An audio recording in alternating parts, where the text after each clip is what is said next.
దేవునికి మహిమ కలుగును గాక. ప్రియులారా, ఈ యొక్క ఉదయకాల సమయమందు ఈ పునరుత్థాన దినమందు సంఘ ఆరాధనలో మనమందరం కలిసి దేవుని స్తుతించినాం, ఆరాధించే కృప దేవుడు మనకిచ్చినాడు. దేవునికి స్తోత్రం కలుగును గాక. ఈ సమయంలో మనం దేవుని యొక్క వాక్యాన్ని మనం ధ్యానించుకుందాం. ప్రియులారా, మన మధ్యలో దేవుని సేవకులు బ్రదర్ ఫ్రాన్సిస్ మన మధ్యలో ఉన్నారు. వారు వచ్చి మనకు దేవుని యొక్క వాక్యాన్ని అందిస్తారు. ದೇವ್ರ ನಮಗೆ ಸ್ತೋತ್ರ. ದೇವರು ಮತ್ತೊಂದು ಅವಕಾಶವನ್ನು ಕೊಟ್ಟಿದ್ದಾನೆ. ಆ್ಯಸ್ ಯೂಶುವಲ್ 3 ಪ್ರಶ್ನೆಗಳು ಕೇಳ್ತೀನಿ, ಉತ್ತರ ನೀವೇ ಕೊಟ್ಕೋಬೇಕು ನಿಮ್ಮ ಮನಸ್ಸಾಕ್ಷಿಗೆ ಮುಟ್ಕೊಂಡು. ಮೊದಲನೇ ಪ್ರಶ್ನೆ, ಈ ಬೆಳಗಿನ ಜಾವ ನಾವೆದ್ದು ವಾಕ್ಯ ಓದಿದ್ದೀವ? ಈ ಬೆಳಗಿನ ಜಾವ ಬೆಳಗ್ಗೆ ಚರ್ಚಿಗೆ ಬರೋಕ್ಕಿಂತ ಮುಂಚೆ ವಾಕ್ಯ ಓದಿದ್ದೀವ? ಒಂದು ವೇಳೆ ವಾಕ್ಯ ಓದಿದ್ದೇ ಆಗಿದ್ದರೆ ದೇವರು ನಮ್ಮ ಹತ್ರ ಏನು ಮಾತಾಡಿದ್ದಾನೆ ಆ ವಾಕ್ಯ ಭಾಗದಿಂದ? ಎರಡನೇದು, ಪ್ರಾರ್ಥನೆ ಮಾಡಿದ್ದೀವ? ಒಂದು ವೇಳೆ ಪ್ರಾರ್ಥನೆ ಮಾಡಿದರೆ ನಮ್ಮ ಕುಟುಂಬ ಬಿಟ್ಟು ಬೇರೆ ಯಾರಿಗನ್ನ ಪ್ರಾರ್ಥನೆ ಮಾಡಿದ್ದೀವ? ಮೂರನೇದು, ಒಂದು ಆತ್ಮಕ್ಕಾದರೂ ನಾವು ದೇವರ ವಾಕ್ಯ ಹೇಳಿ ಈ ಹೊತ್ತು ಅವರು ನಾವು ದೇವ್ರ ಸನ್ನಿಧಾನಕ್ಕೆ ಕರ್ಕೊಂಬಂದೀವ? ಈ 3 ಪ್ರಶ್ನೆ ನಾವು ಉತ್ತರ ಕೊಟ್ಕೋಬೇಕು ಪ್ರತಿ ವಾರ. ಸೆಕೆಂಡ್ ಸಂಡೇ ಮಾತ್ರ ಅಲ್ಲ, ನಾನು ಬಂದಾಗ ಮಾತ್ರ ಅಲ್ಲ, ಪ್ರತಿ ವಾರ ಈ 3 ಪ್ರಶ್ನೆ ನಮ್ಮನ್ನು ಕಾಡಬೇಕು. ಹೆಂಗೆ ಕಾಡಬೇಕಂದ್ರೆ ಇಡೀ ವಾರ ನಮ್ಮನ್ನು ಕಾಡಬೇಕದು.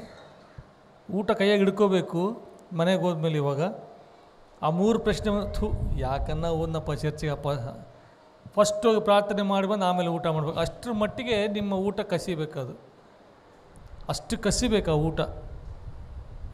ಕ್ವಶನ್, ಬೆಳಿಗ್ಗೆ ಸಾಕ್ಷಿ ಹೇಳುವಾಗ ಒಬ್ಬ ಸಹೋದರ ಹೇಳ್ತಾ ಇದ್ದ, ದೇವರು ನನಗೆ ಒಂದು ಖರೀದಾದಂಥ ಒಂದು ಕಾರನ್ನು ಕೊಂಡ್ಕೊಳ್ಳೋಕ್ಕೆ ದೇವರು ಸಹಾಯ ಮಾಡಿದರು ಅಂತ. ಎಷ್ಟು ದೊಡ್ಡ ಅಮೌಂಟ್ ಅದು. ಆಮೇಲೆ ಆಗ ಪಾಸ್ಟ್ರು ಹೇಳಿದರು, ನಾನೇನು ಕಡಿಮೆ ಇಲ್ಲ ಸಾಕ್ಷಿ ಹೇಳೋಕ್ಕೆ. 2001 ಬಂದಾಗ ಒಂದು ಸೂಟ್ ಕೇಸ್ ತೊಗೊಂಬಂದಿದ್ವಿ ನಾವು.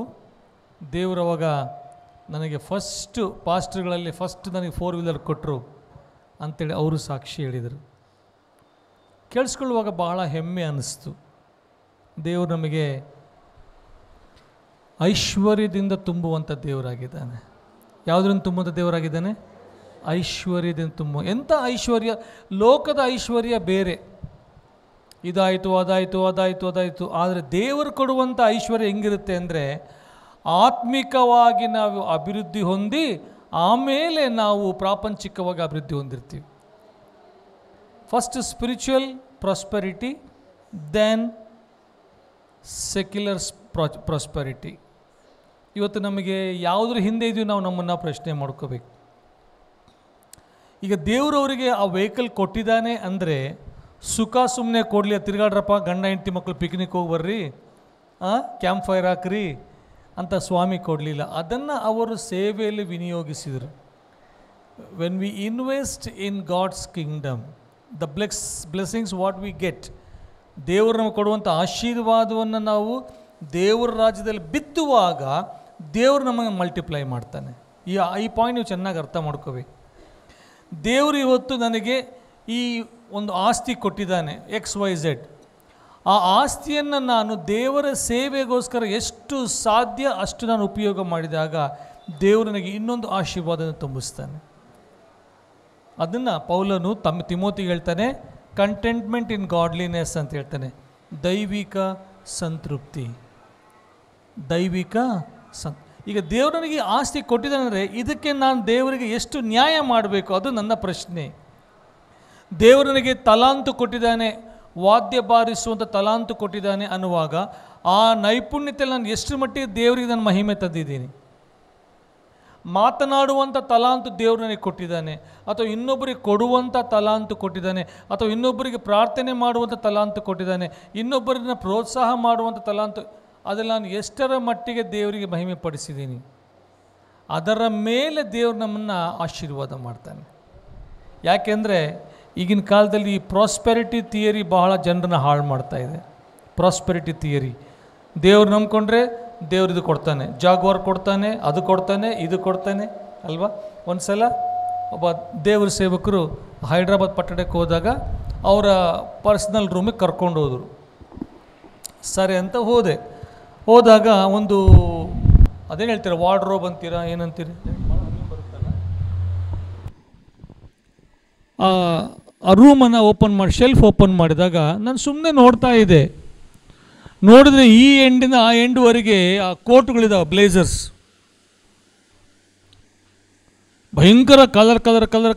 ಅವ್ರು ಹೇಳಿದರು, ನಾನು ಸ್ವಿಟ್ಜರ್ಲ್ಯಾಂಡ್ಗೆ ಹೋದಾಗ ತಂದೀನಿ, ಕ್ಯಾನಡಾಗೆ ಹೋದಾಗ ತಂದೀನಿ, ಚಳಿಗಾಲದಾಗ ಇದಕ್ಕೆ ತಂದೀನಿ ಅಂದರು. ಯಪ್ಪ, ನಾನು ಮನಸ್ಸು ಅನ್ಕೊಂಡು ನಾನು ಇದು ವಿನೋದ್ ಕಟ್ಪಿ ಸೆಂಟ್ರನ್ನ ತಗೊಂಬಂದೀನಿ, ಇದು ಜೈನ್ ಮಾರ್ಕೆಟ್ ಅದು ತಗೊಂಬಂದೀನಿ. ಅದಾದಮೇಲೆ ಇನ್ನೊಂದು ಶೆಲ್ಫಿಗೆ ಕರ್ಕೊಂಡು ಇನ್ನೂ ಹೊಟ್ಟೆ ಉರ್ಸಕ್ಕೆ ಅವರು ಅಲ್ಲಿ ಓಪನ್ ಮಾಡಿದ್ರೆ ಎಲ್ಲ ಶೂಗಳಿದಾವೆ. ಇದು ಆಸ್ಟ್ರಿಚ್ ಬರ್ಡ್ದು ಸ್ಕಿನ್ನಿಂದ ಮಾಡಿದ್ದು, ಇದು ಕ್ರೋಕೊಡೈಲ್, ನಾನು ಅನ್ಕೊಂಡು ಇದು ಬಾಟಾ, ಇದು ಪ್ಯಾರಾಗನ್, ಇದು ಕರೋನಾ, ಇದು VKC. ಕೊನೆಗೆ ಹೊಟ್ಟೆ ಉರಿ ತಡ್ಕೊಳ್ಳಾರ್ದು ಹೇಳ್ಬಿಟ್ಟೆ ಅವ್ರಿಗೆ, ಬ್ರದರ್ ಏನೇ ಇನ್ನು ಮತ್ತೆಲ್ಲಿ ಕರ್ಕೊಂಡು ಗೊತ್ತಿಲ್ಲ ಆ ಮನುಷ್ಯ ನಾನು ಹೊಟ್ಟೆ ಉರ್ಸೋಕ್ಕೆ. ನಾನು ಒಂದೇ ಒಂದು ಹೇಳಿದೆ, ನೀವು ಏನೇ ಬಟ್ಟೆ ಹಾಕ್ಕೊಳ್ರಿ, ಏನೇ ಹಾಕ್ಕೊಳ್ರಿ, ಚಪ್ಪಲಿ ಹಾಕ್ಕೊಳ್ರಿ, ನೀನು ಏನೇ ಉಪಯೋಗ ಮಾಡು, iMac, iBook, ಅದು ಪ್ಯಾಡು ಪೋಡು ಎಲ್ಲ ಏನು ಮಾಡ್ತೀಯ ಮಾಡು, ಒಂದು ಮಾತ್ರ ಸತ್ಯ, ಬೈಬಲ್ ಬಿಟ್ಟು ಬೇರೆ ಏನು ಅವಳು ಹೇಳಲ್ಲ. Hallelujah, hallelujah. ನಾನು ಅವರನ್ನು ಕೆಳಗೆ ಹಾಕಿ ನಾನು ಹೇಳ್ತಾ ಇಲ್ಲ. ದೇವ್ರು ನಮ್ಮನ್ನು ಕೊಡುವಾಗ ಅವ್ರು ಬಹಳ ದೇಶಗಳಿಗೆ ಸೇವೆ ಮಾಡ್ತಾರೆ. ಬಹಳಷ್ಟು ದೇಶಗಳಿಗೆ ಹೋದಾಗ ಒಂದು ಸಾಕ್ಷಿ ಅವ್ರು ಹೇಳಿದ್ದೀನಿ ಅಂದರೆ, ಬ್ರದರ್ ಇದು ಯಾವುದು ನಾನು ಕೊಂಡ್ಕೊಂಡಿಲ್ಲ, ಅಲ್ಲಿಗೆ ಹೋದಾಗ ಅವರೇ ಕೊಟ್ಟಿದ್ದು ನಾನು ತೊಗೊಂಬಂದಿನಿ ಅಷ್ಟೇ ಅಂತೇಳಿ. ಅಲ್ಲೇ ಪರಿಸ್ಥಿತಿ ನೋಡಿ ಚಳಿ ಜಾಸ್ತಿ ಇತ್ತು, ಅವ್ರು ಕೊಟ್ಟರು, ಇಲ್ಲಿ ಮಂಜು ಬೀಳ್ತಾಯಿತ್ತು ಅದು ಕೊಟ್ಟರು, ಇಲ್ಲಿ ಇದಿತ್ತು ಆ ಥರ. ವಾಟ್ ಎವರ್ ಇಟ್ ಈಸ್, ದೇವರು ನಿನಗೆ ಕೊಟ್ಟಿರುವಂಥ ತಲಾಂತು ಸ್ವಾಮಿ ಒಂದು ಸಾಮ್ಯ ಹೇಳ್ತಾನೆ. ಏನು ಹೇಳ್ತೀರಿ, ಒಬ್ಬನಿಗೆ 5, ಒಬ್ಬನಿಗೆ 3, ಒಬ್ಬನಿಗೆ ಏನು ಮಾಡ್ತಾನಂತೆ, 5 ಇದ್ದವನು 10 ಮಾಡ್ತಾನಂತೆ, 10 ಕಬೀಸ್. ಇನ್ನೊಬ್ಬ 3ನ್ನ 6, 2 ಒಂದು ಕಡಿಮೆ ಆಯಿತು, 2ನ್ನ 4 ಮಾಡ್ತಾನಂತೆ. ಒಂದು ಮಾತ್ರ ನಮ್ಮ ಕ್ಯಾಟಿಗೆ, ನಮ್ಮ ಡಿಪಾರ್ಟ್ಮೆಂಟು, ಅದನ್ನು ನೆಲ ತೋಡಿ ಇಟ್ಟುಬಿಟ್ಟು ಓನರ್ ಬಂದಾಗ ವಾಪಸ್ ಕೊಡ್ತಾರಂತೆ. ನಾನು ಯಾವ ಗುಂಪಲ್ಲಿದ್ದೀನಿ ಈಗ? ಪ್ರತಿಯೊಬ್ಬರಿಗೆ ಒಂದೊಂದು ಬಿಸ್ನೆಸ್ ಇದೆ, ಪ್ರತಿಯೊಬ್ಬರಿಗೆ ಒಂದೊಂದು ಪ್ರೊಫೆಷನ್ ಇದೆ, ಪ್ರತಿಯೊಬ್ಬರಿಗೆ ಮಾಡೋಕ್ಕೊಂದು ಕೆಲಸ ಇದೆ. ಮನೇಲಿರ್ತಕ್ಕಂಥ ಅಕ್ಕಂದ್ರೆ ಅನ್ಬೋದು, ನಮ್ಗೆ ಏನು ಮಾಡೋಕ್ಕೆ ಉದ್ಯೋಗ ಇಲ್ಲಪ್ಪ ಅಂತೇಳಿ. ಇಲ್ಲ, ನೀವಿರುವಂಥ ಮನೆಯಲ್ಲೇ ನಿಮಗೊಂದು ಕೆಲಸ ಇದೆ. ನಿಮ್ಮ ಪಕ್ಕದ ಮನೆಯಲ್ಲಿ ಜನರು ಇದ್ದಾರೆ, ನಿಮ್ಮ ರಿಲೇಷನ್ಸ್ ಇದ್ದಾರೆ, ನಿಮ್ಮ ನೆಂಟರು ಇದ್ದಾರೆ, ಪರಿಚಯದವರು ಇದ್ದಾರೆ, ಫ್ರೆಂಡ್ಸ್ ಇದ್ದಾರೆ, ನಿಮ್ಮ ಮನೆ ವ್ಯಾಪಾರಕ್ಕೆ ಬರೋ ಬಹಳಷ್ಟು ಜನ ಇದ್ದಾರೆ. ಅವರೊಟ್ಟಿಗೆ ಮಾತಾಡುವಂಥ ತಲಾಂತು ಸ್ವಾಮಿ ನಿಮಗೆ ಕೊಟ್ಟನ್ನು ನನಗೆ ಕೊಟ್ಟಿಲ್ಲ, ಪಾಸ್ಟ್ರ್ ಕೊಟ್ಟಿಲ್ಲ. ನೀವು ನಿಮ್ಮ ಮನೆ ಹತ್ರ ಯಾರ ಹತ್ರ ಮಾತಾಡ್ತೀರೋ ಅದನ್ನು ಪಾಸ್ಟ್ರಮ್ಮ ಬಂದು ಅವ್ರ ಹತ್ರ ಮಾತಾಡೋಕ್ಕಾಗಲ್ಲ, ಪಾಸ್ಟ್ರ್ ಬಂದವ್ರ ಹತ್ರ ಮಾತಾಡೋಕ್ಕಾಗಲ್ಲ. ದೇವ್ರು ನಿಮಗೆ ಆ ಸ್ವಾತಂತ್ರ್ಯ ಕೊಟ್ಟಾನೆ, ದೇವ್ರು ನಿಮಗೆ ಆ ಅವಕಾಶ ಕೊಟ್ಟಾನೆ. ಅದನ್ನು ನಾನು ಯಾವ ರೀತಿ ಉಪಯೋಗ ಮಾಡ್ಕೊಳ್ತೀನಿ, ಟು ವಾಟ್ ಎಕ್ಸ್ಟೆಂಟ್, ಅದು ಬಹಳ ಇಂಪಾರ್ಟೆಂಟ್. ಹಲ್ಲೆಲೂಯಾ. ಯಾಕೆ ಈ ಮಾತು ಹೇಳಿದೆ ಅಂದರೆ, ನಮಗೆ ಯಾವಾಗ ಇನ್ನೊಬ್ಬರ ಬಗ್ಗೆ ಭಾರ ಬರುತ್ತೋ, ಇನ್ನೊಬ್ಬರ ಬಗ್ಗೆ ನಮಗೆ ಏನು ಹೇಳ್ತೀರಾ, ಒಂದು burden for perishing, passion for the souls, burden for perishing souls, ನಶಿಸಿ ಹೋಗುತ್ತಿರುವಂಥ ಆತ್ಮಗಳ ಬಗ್ಗೆ ನಮಗೆ ಯಾವಾಗ ಭಾರ ಬರುತ್ತೋ, ಇನ್ನೊಬ್ಬರನ್ನು ನಮ್ಮಂತೆ ಪ್ರೀತಿ ಮಾಡುವಂಥ ಜವಾಬ್ದಾರಿ ನಮಗೆ ಬರುತ್ತೋ, ಯಾರನ್ನು? ಮತ್ತೊಬ್ಬರು, ನನ್ನ ಹೆಂಡ್ತಿನ, ನನ್ನ ಮಗನ್ನ, ನನ್ನ ಸೊಸೆನ, ಅಳಿಯನಲ್ಲ, ಇನ್ನೊಬ್ಬರನ್ನು ನನ್ನಂತೆ ಪ್ರೀತಿ ಮಾಡುವಂಥ ಜವಾಬ್ದಾರಿ ಸ್ವಾಮಿ ಯಾವನನ್ನು ಕೊಡ್ತಾನೋ ಅದರಲ್ಲಿ ನಾನು ಎಷ್ಟರ ಮಟ್ಟಿಗೆ ನಾನು ಫೇತ್ಫುಲ್ ಆಗಿದ್ದೀನಿ, ಅದು ಬಹಳ ಇಂಪಾರ್ಟೆಂಟ್ ಇರಬೇಕು. ಈಗ ನಿನ್ನ ಪಕ್ಕದಲ್ಲೊಬ್ಬ ವ್ಯಕ್ತಿ ಕೂತಿದ್ದಾನೆ, ನಿಮ್ಮ ಜೊತೆಯಲ್ಲಿ ಒಬ್ಬರು ವ್ಯಕ್ತಿ ಕೂತ್ಕೊಂಡಿದ್ದಾರೆ, ಆದರೆ ಅವರ ಒಳಗಿನ ಮನಸ್ಥಿತಿ ನಿನಗೆ ಗೊತ್ತಿಲ್ಲ. ಅವರು ಯಾವ ಮೈಂಡ್ ಫ್ರೇಮಲ್ಲಿ ಬಂದು ಕೂತ್ಕೊಂಡಿದ್ದಾರೆ ನಿಮಗೆ ಗೊತ್ತಿಲ್ಲ. ಅವರ ಆಲೋಚನೆಗಳು ಏನಾಗಿದೆ ನಿನಗೆ ಗೊತ್ತಿಲ್ಲ. ಅವರಲ್ಲಿ ಏನೇನು ಈ ಸದ್ಯಕ್ಕೆ ಏನು ಓಡಾಡ್ತಾ ಇದೆ ನಿನಗೆ ಗೊತ್ತಿಲ್ಲ. ಅವ್ರ ಮನೆ ಪರಿಸ್ಥಿತಿ ನಿನಗೆ ಗೊತ್ತಿಲ್ಲ. ಅವ್ರು ಏನು ಎಕ್ಸ್ಪೆಕ್ಟ್ ಮಾಡಿ ಬಂದರೆ ನಿನಗೆ ಗೊತ್ತಿಲ್ಲ. ಹಲ್ಲೆಲೂಯಾ. ಆದರೆ ಪವಿತ್ರಾತ್ಮ ದೇವನ ಮುಂದೆ ಸೂಕ್ಷ್ಮತೆ ಕೊಡ್ತಾನೆ, ಗ್ರಹಿಸುವಂಥದ್ದು, ಗ್ರಾಸ್ಪಿಂಗ್. ನಾವು ಪರಿಸ್ಥಿತಿಯನ್ನು ಗ್ರಹಿಸಿ ಅದನ್ನು ನಾವು ಅವರಿಗೆ ಆಶೀರ್ವಾದಕರವಾಗಿ ಮಾರ್ಪಡಿಸ್ಬೇಕು. ಯಾಕೆ ಇಷ್ಟೆಲ್ಲ ಬ್ಯಾಕ್ಗ್ರೌಂಡ್ ಹೇಳ್ತಾ ಇದ್ದೀನಿ ಅಂದರೆ, ಬೈಬಲಲ್ಲಿ ಬಹಳ ದೊಡ್ಡ ಟ್ರ್ಯಾಜಿಡಿ ನಡೀತದೆ. ನಡಿಬಾರ್ದಂಥ ಘಟನೆಗಳೆಲ್ಲ ಬೈಬಲಲ್ಲಿ ಬರ್ದಾರೆ. ಯಾಕೆ ಗೊತ್ತಾ? ನಿನಗೆ ನನಗೆ ಮಾದರಿಯಾಗಿರಬೇಕು ಅಂತೇಳಿ. ವಿಚಿತ್ರವಾದಂಥ ಘಟನೆಗಳು ಇವತ್ತು ನಾವು ಏನು ನೋಡ್ತಾ ಇದ್ದೀವೋ, ವೈರಲ್ಲು, ಆರಲ್ಲು, ಈರಲ್ಲು, ಅವೆಲ್ಲ ಬೈಬಲಲ್ಲಿ ಮೊದಲೇ ಆಗ್ಬಿಟ್ಟವೆ. ಆಗಬಾರ್ದಂಥ ಪಾಪಗಳೆಲ್ಲ ಬೈಬಲ್ ಟೈಮಲ್ಲಿ ಮೊದಲೇ ನಡೆದು ಬಿಟ್ಟವೆ. ಪವಿತ್ರಾತ್ಮ ದೇವರು ನಿನಗೆ ನನಗೆ ಅದನ್ನು ಒಂದು ಲೆಸನ್ನಾಗಿ ಬರೆದಿದ್ದಾನೆ. ಇವತ್ತು ನಾವೇನು ಪ್ರಪಂಚದಲ್ಲಿ ನೋಡ್ತಾ ಇದ್ದೀವಿ, ಅಪ್ಪ ಇಂಥ ಘೋರ ಪಾಪ ಅವೆಲ್ಲ ಆಗಲೇ ಜರುಗಿಬಿಟ್ಟವೆ ಬೈಬಲ್ ಕಾಲದಲ್ಲಿ. ಬೈಬಲ್ ಕಾಲ ಅಂದರೆ ಏನು? ಪವಿತ್ರಾತ್ಮನ ಬರೆಸುವಂಥ ಸಮಯದಲ್ಲಿ ಇವೆಲ್ಲ ಜರುಗಿದ್ದಾವೆ. ಒಂದು ದೊಡ್ಡ ಟ್ರ್ಯಾಜಿಡಿ, ಒಂದು ಸಟೈರ್ ಅನ್ಬೋದು, ಒಂದು ಪ್ಯಾಥೋಸ್ ಅನ್ಬೋದು, ಅಥವಾ ಒಂದು ಇನ್ಹ್ಯೂಮನ್ ಆ್ಯಕ್ಟ್ ಅನ್ಬೋದು. ಅದು ಒಂದು ದೊಡ್ಡ ದುರ್ಘಟನೆ ನಡೀತು ಒಬ್ಬ ರಾಜನ ಜೀವನದಲ್ಲಿ, ದಾವೀದನ ಜೀವನದಲ್ಲಿ. ಮೆಸೇಜ್ಗೆ ಆಮೇಲೆ ಬರ್ತೀನಿ, ಬ್ಯಾಕ್ಗ್ರೌಂಡ್ ಹೇಳ್ತಾ ಇದ್ದೀನಿ. ಆ ರಾಜ ತನ್ನ ದೇಹದ ಸುಖಕ್ಕೋಸ್ಕರ, ಕ್ಷಣಿಕ ಸುಖಕ್ಕೋಸ್ಕರ ಅಲ್ಲವಾದಂಥ ಬೇಡವಾದಂಥ ಮಾರ್ಗವನ್ನು ಆರಿಸ್ಕೊಂಡ. ಮತ್ತೊಬ್ಬನ ಹೆಂಡತಿಯನ್ನು ಅವನು ಆಶಿಸಿದಷ್ಟು ಮಾತ್ರವಲ್ಲ, ತನಗಿರುವಂಥ ಅಥಾರಿಟಿ, ತನಗಿರುವಂಥ ಪವರ್, ನಾನು ರಾಜ, ನನಗೆ ಎದುರಾಗಿ ಯಾರೂ ಇಲ್ಲ ಅನ್ನೋದನ್ನು ಉಪಯೋಗ ಮಾಡಿ ಆ ಹೆಣ್ಣಿಗೋಸ್ಕರ ಅವಳ ಗಂಡನನ್ನು ಬಹಳ ಕಠಿಣವಾಗಿ ಸಾಯಿಸಿದ.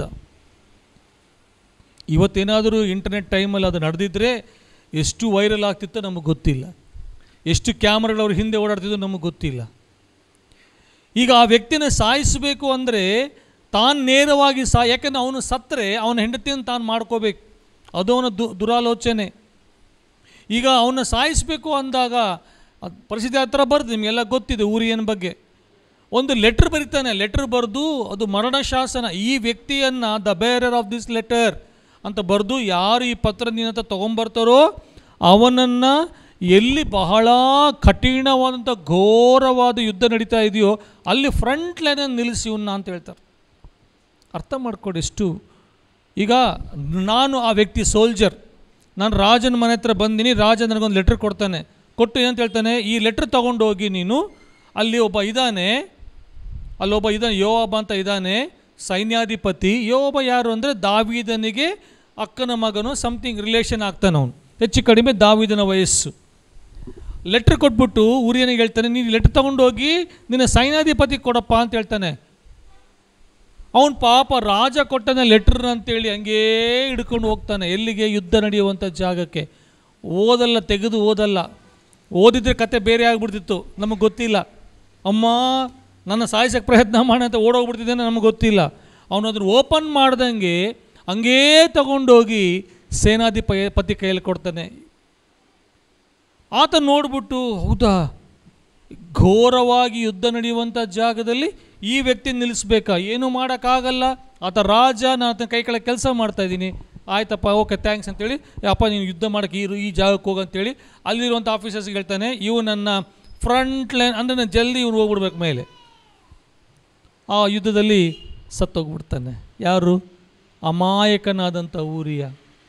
ಆಮೇಲೆ ದಾವೀದ ಅವನ ಹೆಂಡತಿಯನ್ನೇ ಮಾಡ್ಕೊಳ್ತಾನೆ. ಇದು ಒಂದು ದೊಡ್ಡ ಒಬ್ಬ ರಾಜನಾಗಿ, ಮಹಾರಾಜನಾಗಿ, ದೇವರಿಂದ ಅಭಿಷೇಕಿಸಲ್ಪಟ್ಟಂಥ ರಾಜ, ದೇವರಿಂದ ಆರಿಸಲ್ಪಟ್ಟು, ದೇವರಿಂದ ಅಭಿಷೇಕಿಸಲ್ಪಟ್ಟು.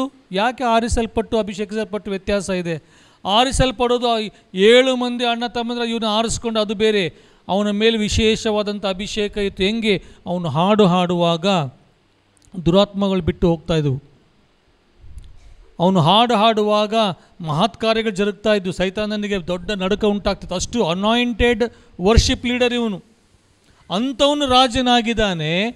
ಆ ರಾಜ ತನ್ನಲ್ಲಿರ್ತಕ್ಕಂಥ ಒಬ್ಬ ಮಾಮೂಲು ಸಾಮಾನ್ಯ ಮನುಷ್ಯನ ಹೆಂಡತಿಯನ್ನು ವಾಕ್ಯಕ್ಕೆ ವಿರೋಧವಾಗಿ ಅವಳೊಟ್ಟಿಗೆ ತಾನು ಸಾಂಗತ್ಯ ಮಾಡಿ, ಅವನು ಬದುಕಿದ್ರೆ ನನಗೆ ಕಷ್ಟ ಆಗುತ್ತೆ ಅಂತೇಳಿ ಅವನ್ನ ಸಾಯಿಸಿದ. ರಾಜನ ಮೇಲೆ ಈಗ ರಕ್ತಾಪರಾಧ ಇದೆ, ಬ್ಲಡ್ ಶೆಡ್. ರಾಜನ ಮೇಲೆ ಒಂದು ಮರ್ಡರ್ ಕೇಸ್ ಇದೆ. ರಾಜನ ಮೇಲೆ ಅಪರಾಧಿ ಅಪರಾಧ ಒಂದಿದೆ. ಹಳೆ ಒಡಂಬಡಿಕೆ ಕಾಲದಲ್ಲಿ ಯಾವ ವ್ಯಕ್ತಿ ಏನಾದರೂ ತಪ್ಪು ಮಾಡಿದ, ಪಾಪ ಮಾಡಿದ ಅಂದರೆ ಇಮಿಡಿಯೇಟಾಗಿ ಅದು ಆ ಕಾನ್ಸಿಕ್ವೆನ್ಸಸ್, ಅದರ ಒಂದು ಎಫೆಕ್ಟ್ ಗೊತ್ತಾಗ್ತಾ ಇತ್ತು. ದೇವ್ರ ನಾಮಕ್ಕೆ ಸ್ತೋತ್ರ. ಈಗಿನ ಕಾಲದಲ್ಲಿ ನಾವು ಕೃಪೆಯ ಕಾಲದಲ್ಲಿದ್ದೀವಿ, ಅದು ಜರುಗ್ತಾ ಇಲ್ಲ. ನನ್ನ ಮುತ್ತಾತ ಮಾಡಿದಂಥ ಪಾಪ, ನನ್ನ ತಂದೆ ಮಾಡಿದಂಥ ಪಾಪ, ನಾನು ಮಾಡಿದಂಥ ಪಾಪಗಳು ಇಮಿಡಿಯೇಟಾಗಿ ನಮ್ಮಲ್ಲಿ ಯಾರಿಗೂ ಅದು ಪ್ರಕಟವಾಗ್ತಾ ಇಲ್ಲ, ನಾವು ಯಾರು ಅದಕ್ಕೆ ಬೀಳ್ತಾ ಇಲ್ಲ. ಯಾಕೆ ಗೊತ್ತಾ? ಯೇಸು ಸ್ವಾಮಿ ಶಿಲುಬೆ ಮೇಲೆ ನಮಗೋಸ್ಕರ ತನ್ನ ಪ್ರಾಣವನ್ನು ಕೊಟ್ಟ, ನಮ್ಮನ್ನು ಕೊಂಡ್ಕೊಂಡಿದ್ದಾನೆ. ಆ ಕೃಪೆಯಿಂದ ನಮಗೆ ದೇವರ ಆ ಕೋಪದಿಂದ ನಾವು ತಪ್ಪಿಸ್ಕೊಂಡಿದ್ದೀವಿ ಅಷ್ಟೇ. ಇಲ್ಲವಾದರೆ ನಮ್ಮಲ್ಲಿ ಎಷ್ಟು ಜನ ಏನಾಗ್ತಿದೆಯೋ ಗೊತ್ತಿಲ್ಲ. ಆಯಿತು, ಇದು ಒಂದು ಬ್ಯಾಕ್ಗ್ರೌಂಡ್. ಈಗ ಈ ದಾವೀದನಿಗೆ ಕೆಲವು ಮಂದಿ ಹೆಂಡತಿಯರಿದ್ದರು. ಒಬ್ಬ ಹೆಂಡತಿಯ ಮಗ, ಅವನ ಹೆಸರು ಅಮ್ನೋನ್ ಅಂತೇಳಿ, ಒಬ್ಬ ಹೆಂಡತಿಯ ಮಗ ಅಮ್ನೋನ ಅಂತ. ಮತ್ತೊಬ್ಬ ಹೆಂಡತಿಯ ಮಗನ ಹೆಸರು ಅಬ್ಷಾಲೋಮ ಅಂತ. ಅಮ್ನೋನ ಮತ್ತು ಅಬ್ಷಾಲೋಮ್. ಈಗ ಅಮ್ನೋನನಿಗೆ ಈ ಅಬ್ಷಾಲೋಮನ ತಂಗಿ ಒಬ್ಬಳಿರ್ತಾಳೆ, ತಾಮಾರಳು ಅಂತೇಳಿ, ಅವಳ ಮೇಲೆ ಕಣ್ಣು ಬೀಳುತ್ತೆ. ಎಷ್ಟಾದರೂ ತಂದೆಯ ರಕ್ತ ಅವನಿಗೆ. ತಂದೆಗೆ ಹೆಂಗೆ ಪಕ್ಕದ ಮನೆಯವರ ಮೇಲೆ ಕಣ್ಣು ಬಿತ್ತು, ಅಬ್ಷಾಲೋಮನ ತಂಗಿಯ ಮೇಲೆ ಅವನಿಗೆ ಅಮ್ನೋನಿಗೆ ಕಣ್ಣು. ಯಾರು? ದಾವೀದನಿಗೆ ಅಮ್ನೋನನೂ ಮಗ, ಅಬ್ಷಾಲೋಮನೂ ಮಗ, ತಾಮಾರಳು ಮಗಳು. ಹಾಫ್ ಬ್ರದರ್ಸ್ ಅವರಿಬ್ಬರು. ಈಗ ಅಮ್ನೋನನ ಏನು ಮಾಡ್ತಾನೆ, ಹೆಂಗಾದರೂ ಮಾಡಿ ತಾಮಾರಳನ್ನ ನಾನು ಅನುಭವಿಸಬೇಕು ಅಂತೇಳಿ ಒಂದು ಪ್ಲ್ಯಾನ್ ಮಾಡಿ, ಅವನ ತಂದೆ ಏನು ಮಾಡಿದ್ದ, ಅವನು ಒಂದು ಪ್ಲ್ಯಾನ್ ಮಾಡಿದ್ದ. ಅದೇ ಥರ ಪ್ಲ್ಯಾನ್ ಇವತ್ತು ಅವ್ರ ಮನೇಲಿ ನಡೀತಾ ಇದೆ. ನಾನು ಹೇಳಿದ ನಿಮ್ಗೆ ಅರ್ಥ ಆಗ್ತಾ ಇದೆಯಾ? ಊರಿಯನ ಹೆಂಡತಿಯನ್ನು ತನ್ನವಳಾಗಿ ಮಾಡ್ಕೋಬೇಕು ಅಂತ ದಾವೀದ ಏನು ಆ ಪ್ಲ್ಯಾನ್ ಮಾಡಿದ್ದ, ಸಂಚು ಹಾಕಿದ್ದ, ಅದು ವಿಚಿತ್ರವಾದಂಥ ರೀತಿಯಲ್ಲಿ ಇವತ್ತು ಅವ್ರ ಮನೆಯಲ್ಲೇ ಜರುಗ್ತಾ ಇದೆ. ಅವನ ಮಗ, ಇಲ್ಲಿ ಅವನ ಮಗಳು. ಕೊನೆಗೆ ತಾಮಾರಳ ಶೀಲಹರಣ ಆಗುತ್ತೆ. ಅಮ್ನೋನ ಅವಳನ್ನು ಹಾಳು ಮಾಡ್ತಾನೆ. ಅಷ್ಟಕ್ಕೆ ಅಲ್ಲ, ಅವಳನ್ನು ದ್ವೇಷ ಮಾಡ್ತಾನೆ. 2ನೇ ಸಮುವೇಲ ಪುಸ್ತಕದಲ್ಲಿ ಭಾಳ ಸ್ಪಷ್ಟವಾಗಿ ಬರೆದಿದೆ. ಅಲ್ಲಿ 13, 12, 13, 14ನೇ ಅಧ್ಯಾಯ ನೀವು ಮನೆಗೆ ಹೋಗಿ ಓದ್ಕೋಬೋದು. ತಾನು ಯಾರ ಜೀವಿತವನ್ನು ಹಾಳು ಮಾಡಿದನೋ, ಈಗ ಅವಳು ಅಣ್ಣ ನನ್ನ ಹಿಂಗೆ ಮಾಡಿಬಿಟ್ಟಿಯಲ್ಲ ಅಂದರೆ ಅವಳನ್ನು ದ್ವೇಷ ಮಾಡಿ ಅವಳನ್ನು ಹಾಗೆ ಮಾಡೋಕ್ಕೆ ಪ್ರಾರಂಭ ಮಾಡ್ತಾನೆ. ಅಲ್ಲಿ ಬಂತು ಫಜೀತಿ. ಆ ವಿಷಯ ತಾಮಾರಳು ಬಂದು ತನ್ನ ಅಣ್ಣನಾದ ಸ್ವಂತ ಅಣ್ಣನಾದಂಥ ಅಬ್ಷಾಲೋಮನಿಗೆ ಹೇಳ್ತಾಳೆ. ಏನಂತ ಹೇಳ್ತಾಳೆ? ಅಣ್ಣ, ನಮ್ಮ ಅಣ್ಣನಾದಂಥ ಅಮ್ನೋನ ನನ್ನನ್ನು ಹಾಳು ಮಾಡಿದ್ದಾನೆ. ಅಬ್ಷಾಲೋಮನಿಗೆ ಭಾಳ ಸಿಟ್ಟು ಬಂತು, ಯಾಕಂತ ನಾನು ಒಡ ಹುಟ್ಟಿದಂಥ ತಂಗಿ. ಆದರೆ ದಾವೀದ ಏನು ಅಂದ್ಕೊಳ್ತಾನೋ ಏನೋ ಅಂಥೇಳಿ ಸೈಲೆಂಟಾಗಿ ಇದ್ಬಿಡ್ತಾನೆ. ಯಾಕೆಂದರೆ ತಂದೆಯ ಮನಸ್ಸು ನೋಯಿಸಬಾರ್ದು, ತಂದೆ ವಯಸ್ಸಾಗ್ತಾ ಇದೆ. 2 ವರ್ಷ ಕಾಲ ಸೈಲೆಂಟಾಗಿರ್ತಾನೆ. ಬಟ್ ಆದರೆ ಒಳಗಡೆ ಹಾಗೆ ನೋಡಿ, ದಾವೀದನಿಗೆ ಎಷ್ಟು ವಿಚಿತ್ರವಾದ ಪರಿಸ್ಥಿತಿ ಅಂದರೆ, ಇಲ್ಲಿ ತನ್ನ ಮಗ, ತನಗೆ ಹುಟ್ಟಿದಂಥ ಮಗ, ಇಲ್ಲಿ ತನಗೆ ಹುಟ್ಟಿದಂಥ ಮಗಳು, ಪಾಪ ಜರುಗಿದೆ, ಮಾತಾಡೋಂಗಿಲ್ಲ, ಬಾಯಿ ಬಿಡೋಂಗಿಲ್ಲ. ತಾನೇನು ಇನ್ನೊಬ್ಬರ ಕುಟುಂಬದಲ್ಲಿ ಕಲಹ ಉಂಟು ಮಾಡಿದ್ನೋ, ಇವತ್ತು ತನ್ನ ಕುಟುಂಬದಲ್ಲಿ ಅದೇ ಕಲಹ ಉಂಟಾಗಿದೆ. ಒಂದು ವೇಳೆ ನಮ್ಮ ಕುಟುಂಬಗಳಲ್ಲಿ ಏನಾದರೂ ನಾವು ಇನ್ನೊಬ್ಬರ ಕುಟುಂಬಕ್ಕೆ ಏನಾದರೂ ಮಾಡಿದರೆ, ಇನ್ನೊಬ್ಬರ ಜೀವಿತಕ್ಕೆ ಏನೇ ಮಾಡಿದರೆ, ನಾವು ಒಂದು ವೇಳೆ ಹಳೆ ಒಡಂಬಡಿಕೆ ಇದ್ದಿದ್ದಾಗಿದ್ದರೆ ನಮಗೇನೋ ಆಗೋಗ್ಬಿಡ್ತಾ ಇತ್ತು. ಅದು ಹೊಸ ಒಡಂಬಡಿಕೆಯಲ್ಲಿ ಯೆಹೋವ ದೇವರು ನಮ್ಮ ನೋಡುವಾಗ ಯೇಸು ಸ್ವಾಮಿ ರಕ್ತ ನಮ್ಮನ್ನು ಕವರ್ ಮಾಡ್ತಾ ಇದೆ. ನಾವಿನ್ನೂ ಜೀವಂತವಾಗಿದ್ದೀವಿ. ಮಾತಾಡುವಂಥ ಮಾತುಗಳು, ನೋಡುವಂಥ ನೋಟ, ಮಾಡುವಂಥ ಆಲೋಚನೆಗಳು, ಮಾಡುವಂಥ ಕೆಲಸಗಳು, ಹೋಗುವಂಥ ಸ್ಥಳಗಳು, ಅನುಭವಿಸುವಂಥ ಸುಖಗಳು, ಇನ್ನೂ ನಾವು ದೇವರ ಕೋಪಕ್ಕೆ ಗುರಿಯಾಗಿಲ್ಲ ಅಂದರೆ ಯೇಸು ಸ್ವಾಮಿಯ ಅತಿ ಪರಿಶುದ್ಧ ರಕ್ತ ನಮ್ಮನ್ನು ಕಾಪಾಡ್ತಾ ಇದೆ. ಇದು ಕೃಪಾಕಾಲ. ಆಗಂತೇಳಿ ನಾವು ಮನಸ್ಸಿಗೆ ಬಂದಂಗೆ ಮಾಡೋಂಗಿಲ್ಲ. ಅಷ್ಟರೊಳಗಡೆ ನಾವು ನಮ್ಮನ್ನು ನಾವು ಸರಿಪಡಿಸ್ಕೋಬೇಕು. ಇಲ್ಲವಾದರೆ ನ್ಯಾಯ ತೀರ್ಪಿನ ದಿವಸ ಬಹಳ ಘೋರವಾದಂಥ ಶಿಕ್ಷೆಗೆ ನಾವು ಗುರಿಯಾಗ್ತೀವಿ. ಹಳೆ ಒಡಂಬಡಿಕೆ ಬೇಕು, ಇದು ಬೇಡ, ಹಂಗಾಗುತ್ತೆ. ಈಗ ದಾವೀದನಿಗೆ ಬಹಳ ಒಂದು ಮುಜುಗರ. ಇಲ್ಲಿ ಮಗಳು ಹಾಳು ಮಾಡಿದ್ದು ತನ್ನ ಮಗನೇ. ಇವನು ಮೊದಲೇ ಹೆಂಡತಿ ಮಗ, ಇವನು ಇನ್ನೊಂದು ಹೆಂಡತಿ ಮಗಳು. ಏನೂ ಮಾಡೋಕ್ಕಾಗಲ್ಲ, ಸುಮ್ಮನೆ ಇದ್ದಾನೆ. ಹೇಳಂಗಿಲ್ಲ, ಅನುಭವಿಸಂಗಿಲ್ಲ. ಯಾಕೆ? ಅವನು ಮಾಡಿದಂಥ ಪಾಪಗಳು ಅವನನ್ನು ಕಾಡ್ತಾ ಇದ್ದಾವೆ. ಅಂತ. ಈಗ ಈ ನಡೆದಂಥ ಘಟನೆ ಏನಾಯಿತು? ಅಬ್ಷಾಲೋಮ ಈಗ ತಂದೆಯನ್ನು ಸಮಾಧಾನ ಮಾಡೋಕ್ಕೆ ಸೈಲೆಂಟ್ ಆಗಿದ್ದಾನೆ. ಆದರೆ ಒಳಗಡೆ ಅವನಿಗೆ ರಿವೆಂಜ್ ತಗೋಬೇಕು. ಏನು ಹೇಳ್ತೀರ? ಪ್ರತೀಕಾರ ಮಾಡಬೇಕು, ಮುಯ್ಯಿ ತೀರಿಸಬೇಕು. ನನ್ನ ತಂಗಿನ ಹಾಳು ಮಾಡಿದ್ದಾನೆ, ತನಗೆ ಅಣ್ಣ ಆಗಬೇಕು, ತನ್ನ ತಂಗಿ ಆಗಬೇಕು, ಅವಳನ್ನ ಹಾಳು ಮಾಡಿದ್ದಾನೆ ಅಂತೇಳಿ 2 ವರ್ಷ ಆದಮೇಲೆ ಒಂದು ಪ್ಲ್ಯಾನ್ ಮಾಡ್ತಾನೆ. ಅವನು ಅಂದ್ಕೊಂಡಿದ್ದ ಅಮ್ನೋನ ಎಲ್ಲ ತಣ್ಣಗಾಯಿತು ಅಂತ. ಪ್ಲ್ಯಾನ್ ಮಾಡಿ ಅವ್ರ ಅಪ್ಪಗೆ ಹೇಳ್ತಾನೆ, ಅಪ್ಪ ನಾನು ದೊಡ್ಡ ಹಬ್ಬ ಮಾಡ್ತಾಯಿದ್ದೀನಿ, ಪಾರ್ಟಿ ಮಾಡ್ತಾಯಿದ್ದೀನಿ, ನೀನು ಬಾ ಅಂತಾನೆ. ಅಪ್ಪ ಹೇಳ್ತಾನೆ, ನನಗೆ ವಯಸ್ಸಾಯಿತು, ನೀವು ಮಕ್ಕಳು ಯವನಸ್ಥರು ಮಾಡೋ ಪಾರ್ಟಿ ನಾನೇ ಯಾಕೆ ಬರಬೇಕು, ನೀವೇ ಮಾಡಿಕೊಳ್ಳ್ರಿ. ಹೌದಾ? ಹಾಗಾದರೆ ಅಣ್ಣನಾದಂಥ ಅಮ್ನೋನನ್ನು ಕಳಿಸು. ನಾನು ನೆನೆಸ್ತೀನಿ, ಎಲ್ಲೋ ರಾಜನಿಗೆ ಅಲಾರಾಮ್ ಟಕ್ ಅಂತ ಹೊಡಿತು. ಅಮ್ಮ, ಇವನು ಅಮ್ನೋನ್ನೇ ಬಾ ಅಂತ ಇದ್ದಾನೆ, ಏನೋ ಐತೆ ಕತೆ. ಇಲ್ಲ ಅನ್ನಂಗಿಲ್ಲ, ಹ್ಞೂ ಅನ್ನಂಗಿಲ್ಲ. ಗೊತ್ತಾಯ್ತು ಯಾಕೆ ಇವನು ಅಮ್ಮನನ್ನು ಕರಿ ಅಂತದನ. ಮತ್ತು 2 years ಬ್ಯಾಕ್ ಫ್ಲ್ಯಾಶ್ ಬ್ಯಾಕ್ ಬಂತ, ಇವನಿಗೆ ಭಯ, ಮಾತಾಡೋಂಗಿಲ್ಲ. ಸ್ವಂತ ಆಯಿತು, ಹೋಗಪ್ಪ ಏದನ್ನು ಮಾಡ್ಕೊ ಹೋಗು. ಒಳಗಡೆ ಡಗ ಡಗ ಅವನು ಮಾಡಿದಂಥ ಪಾಪ ಅವನನ್ನು ಹಗಲು ರಾತ್ರಿ ಕಾಡ್ತಾ ಇರುತ್ತೆ. ಅದಕ್ಕೆ ಅವನು ಹೇಳ್ತಾನೆ, ನಿನಗೆ ಕೇವಲ ನಿನಗೆ ವಿರುದ್ಧವಾಗಿ ಪಾಪ ಮಾಡಿದ್ದೇನೆ, ಆ ಪಾಪ ಯಾವಾಗಲೂ ನನ್ನ ಮುಂದೆ ಇದೆ ಅಂತ ಹೇಳ್ತಾನೆ ಕೀರ್ತನೆ ಪುಸ್ತಕದಲ್ಲಿ. ಈಗ ಪಾರ್ಟಿ ಮಾಡ್ತಾ ಇದ್ದಾನೆ, ಇವನ್ನ ಕರೆದ, ಇವನು ಅನ್ಕೊಂಡ ಓಕೆ ನಮ್ಮ ತಮ್ಮ ಅಬ್ಷಾಲೋಮ ನಾನು ಮಾಡಿ ತಪ್ಪೆಲ್ಲ ಮರ್ತೋಗ್ಬಿಟ್ಟಾನೆ, ಹೋಗೋಣ ಪಾರ್ಟಿಗೆ ಅಂತ ಪಾರ್ಟಿಗೆ ಹೋಗ್ತಾನೆ. ಅಲ್ಲಿ ಇವನು ಅಬ್ಷಾಲೋಮ ಅವನನ್ನು ಸಾಯಿಸ್ತಾನೆ. ದೊಡ್ಡ ರಕ್ತಪಾತ ಆಗುತ್ತೆ. ರಾಜನಿಗೆ ಗೊತ್ತಾಗುತ್ತೆ, ನನ್ನ ಮಗನಾದಂಥ ಅಬ್ಷಾಲೋಮ ಅಮ್ನೋನನ್ನು ಸಾಯಿಸಿಬಿಟ್ಟ. ತಾನು ಮಾಡಿದಂಥ ರಕ್ತಪಾತ ಯಾರಿಗೆ ಗೊತ್ತಾಗಿಲ್ಲ, ಯುದ್ಧ ಭೂಮಿಯಲ್ಲಿ ಮಾಡಿದ್ದ, ಇಲ್ಲಿ ಅವನ ಮನೆಯಲ್ಲೇ ಜರುಗಿತು. ಅರ್ಥ ಆಗ್ತಾ ಇದೆಯಾ ಪ್ರೀತಿಯ ದೇವಜನರೇ? ಹಳೆ ಒಡಂಬಡಿಕೆಯಲ್ಲಿ ಬಹಳ ಕಠಿಣವಾಗಿತ್ತು, ಹೊಸ ಒಡಂಬಡಿಕೆಯಲ್ಲಿ ಇನ್ನೂ ಕಠಿಣ. ಆದರೆ ನಾವು ಸೇಫಾಗಿದ್ದೀವಿ, ಯೇಸು ಸ್ವಾಮಿಯ ರಕ್ತ ನಮ್ಮನ್ನು ಕಾಪಾಡ್ತಾ ಇದೆ. ಆ ಕೃಪೆಯ ಕಾಲ ಮುಗಿಸೊಳಗೆ ನಮ್ಮನ್ನು ನಾವು ಸರಿಪಡಿಸ್ಕೋಬೇಕು. ಇಲ್ಲವಾದರೆ ಅಂತ್ಯ ಬಹಳ ಘೋರ. ಜಡ್ಜ್ಮೆಂಟ್ ಡೇ ಬಹಳ ಪೇನ್ಫುಲ್ ಆಗಿರುತ್ತೆ. ಬಹಳ ಎಚ್ಚರಿಕೆಯಾಗಿರಬೇಕು ನಾವು. ಈಗ ದಾವೀದನಿಗೆ ಬಹಳ ಮನಸ್ಸು ನೋವಾಯಿತು. ಅಯ್ಯೋ, ನಾನು ಮಾಡಬೇಡ ಅಂದಿದ್ದು ಮಾಡಿದ್ದಾನೆ ಅಬ್ಷಾಲೋಮ. ಬಹಳ ಸಿಟ್ಟು ಬಂತು ಮಗನ ಮೇಲೆ. ಅಬ್ಷಾಲೋಮ ಬಹಳ ಚಂದ ಇದ್ದ, ಬೈಬಲಲ್ಲಿ ಬರೆದ, ನಾನು ನೋಡಿಲ್ಲ ಅದನ್ನು. ಭಾಳ ಚಂದ ಇದ್ದಂತೆ, ಭಾಳ ಎತ್ತರವಾಗಿದ್ದಂತೆ, ಅವನ ಕೂದಲು ಭಾಳ ಚೆನ್ನಾಗಿತ್ತಂತೆ. ಬೈಬಲಲ್ಲಿ ಬರೆದದೆ ಅವನು ವರ್ಷಕ್ಕೊಂದ್ಸಲ ತನ್ನ ಕೂದಲೆಲ್ಲ ಟ್ರಾನ್ಸ್ಫರ್ ಮಾಡ್ತಾ ಇದ್ದಾನೆ, ಎಲ್ಲ ತೆಗಿತಾ ಇದ್ದಂತೆ, ಬೋಳಿಸ್ತಾ ಇದ್ದಂತೆ. ಅದು ತೂಕಕ್ಕೆ ಹಾಕಿದರೆ ಎಷ್ಟೋ ಸಾವಿರ, ಆಗಿನ ಕಾಲದ ರೊಕ್ಕ ಈಗ ಎಷ್ಟು ಲಕ್ಷ ಬರುತ್ತೋ ಗೊತ್ತಿಲ್ಲ. ಅಷ್ಟು ಹೇರ್ ಲಾಕ್ ಅಷ್ಟು ತಿಕ್ಕಾಗಿತ್ತು ಅವನಿಗೆ, ಅಷ್ಟು ಹ್ಯಾಂಡ್ಸಮ್ ಆಗಿದ್ದ ಅವನು. ಯಾವಾಗ ಅಪ್ಪನಿಗೆ ಸಿಟ್ಟು ಬಂದಂತ ಗೊತ್ತಾಯಿತೋ ಅವನು ದೇಶ ಬಿಟ್ಟು ದೂರ ಹೋಗ್ಬಿಟ್ಟ. 3 ವರ್ಷ ಕಾಲ ತಂದೆಯಿಂದ ದೂರ ಇದ್ದಾನೆ. ಈಗ ಬರ್ತೀನಿ ಕರೆಕ್ಟ್ ಟಾಪಿಕ್ಕಿಗೆ. 2ನೇ ಸಮುವೇಲನ ಪುಸ್ತಕ 14ನೇ ಅಧ್ಯಾಯದಲ್ಲಿ ಒಂದು ಘಟನೆ ಬರ್ತದೆ, ಕೇಳಿಸ್ಕೊಳ್ಳಿ, ಆಮೇಲೆ ಓದುವಂತೆ. ಒಂದು ಮಾರ್ಕ್ ಮಾಡಿ ಇಟ್ಕೊಳ್ರಿ ಅಷ್ಟೇ.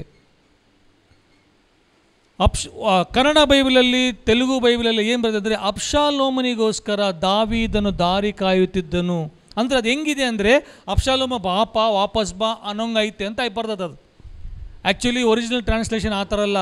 ಅಬ್ಷಾಲೋಮ ಬರಬೇಕು, ಅವನಿಗೆ ತಕ್ಕ ಪಾಠ ಕಲಿಸ್ಬೇಕು ಅನ್ನೋದು ದಾವೀದನ ಮನಸ್ಸಲ್ಲಿತ್ತು.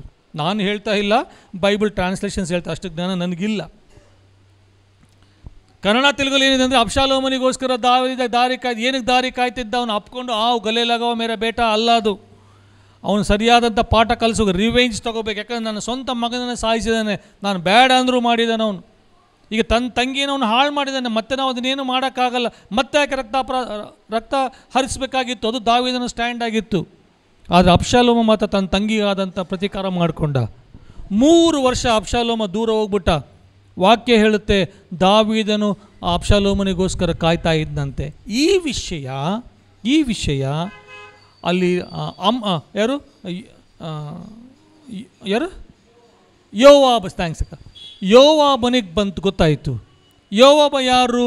ಆವತ್ತು ಊರಿಯನನ್ನು ಕೊಲ್ಲಿಸೋದಕ್ಕೋಸ್ಕರ ಲೆಟರ್ ತೊಗೊಂಡೋಗಿದ್ದಲ್ಲ, ಅವನಿಗೆಲ್ಲ ಗೊತ್ತು ದಾವೀದ ಯಾಕೆ ಮಾಡಿದ್ದಾನೆ, ಊರಿನನ್ನು ಯಾಕೆ ಸಾಯಿಸಿದ, ಆಮೇಲೆ ಊರಿನ ಮಗಳನ್ನ ತಾನು ಮದುವೆ ಮಾಡ್ಕೊಂಡಿದ್ದು, ಹೆಂಡತಿನ ಮಾಡ್ಕೊಂಡಿದ್ದು, ಅವೆಲ್ಲ ಯೋವಾಬನಿಗೆ ಚೆನ್ನಾಗಿ ಗೊತ್ತಿತ್ತು. ದಾವೀದ ಮಾಡಿದಂಥ ಪಾಪದ ಬಗ್ಗೆ ಯೋವಾಬನಿಗೆ ಚೆನ್ನಾಗಿ ಗೊತ್ತಿತ್ತು.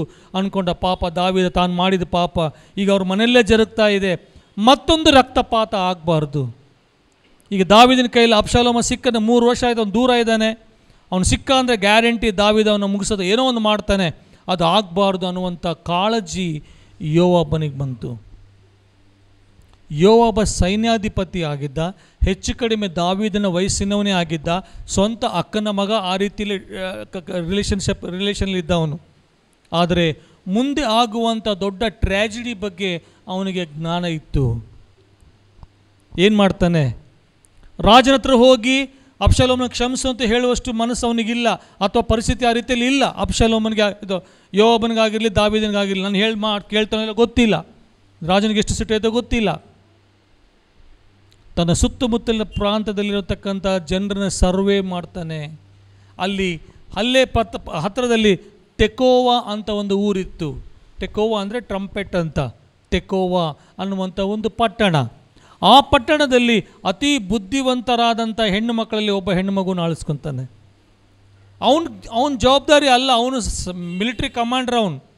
ಆದರೆ ಇಲ್ಲಿ ಅರಮನೆಯಲ್ಲಿ ಮುಂದೆ ಆಗಬಾರ್ದು ರಕ್ತಪಾತ ಅಂತ ಒಂದು ಕಾಳಜಿಯಿಂದ, ಕನ್ಸರ್ನಿಂದ ಆ ತೆಕೋವದಲ್ಲಿರ್ತಕ್ಕಂಥ ಒಬ್ಬ ಬುದ್ಧಿವಂತ ಮಹಿಳೆಯನ್ನು ತನ್ನ ಬಳಿ ಕರೆಸ್ಕೊಂಡು ಅವಳಿಗೆ ಕೆಲವು ವಿಷಯಗಳು ಹೇಳ್ತಾನೆ. ಅಮ್ಮ, ನೀನು ಹೋಗಿ ರಾಜನ ಹತ್ರ ಈ ರೀತಿ ಮಾತಾಡಬೇಕು. ಅವಳಿಗೆ ಚೆನ್ನಾಗಿ ಟ್ರೈನ್ ಅಪ್ ಮಾಡ್ತಾನೆ. ಆಯಿತು, ಆ ಮಹಿಳೆ ಒಪ್ಕೊತಾಳೆ. ರಿಸ್ಕ್, ರಾಜನ ಹತ್ರ ಹೋಗೋದು ದೊಡ್ಡ ರಿಸ್ಕು.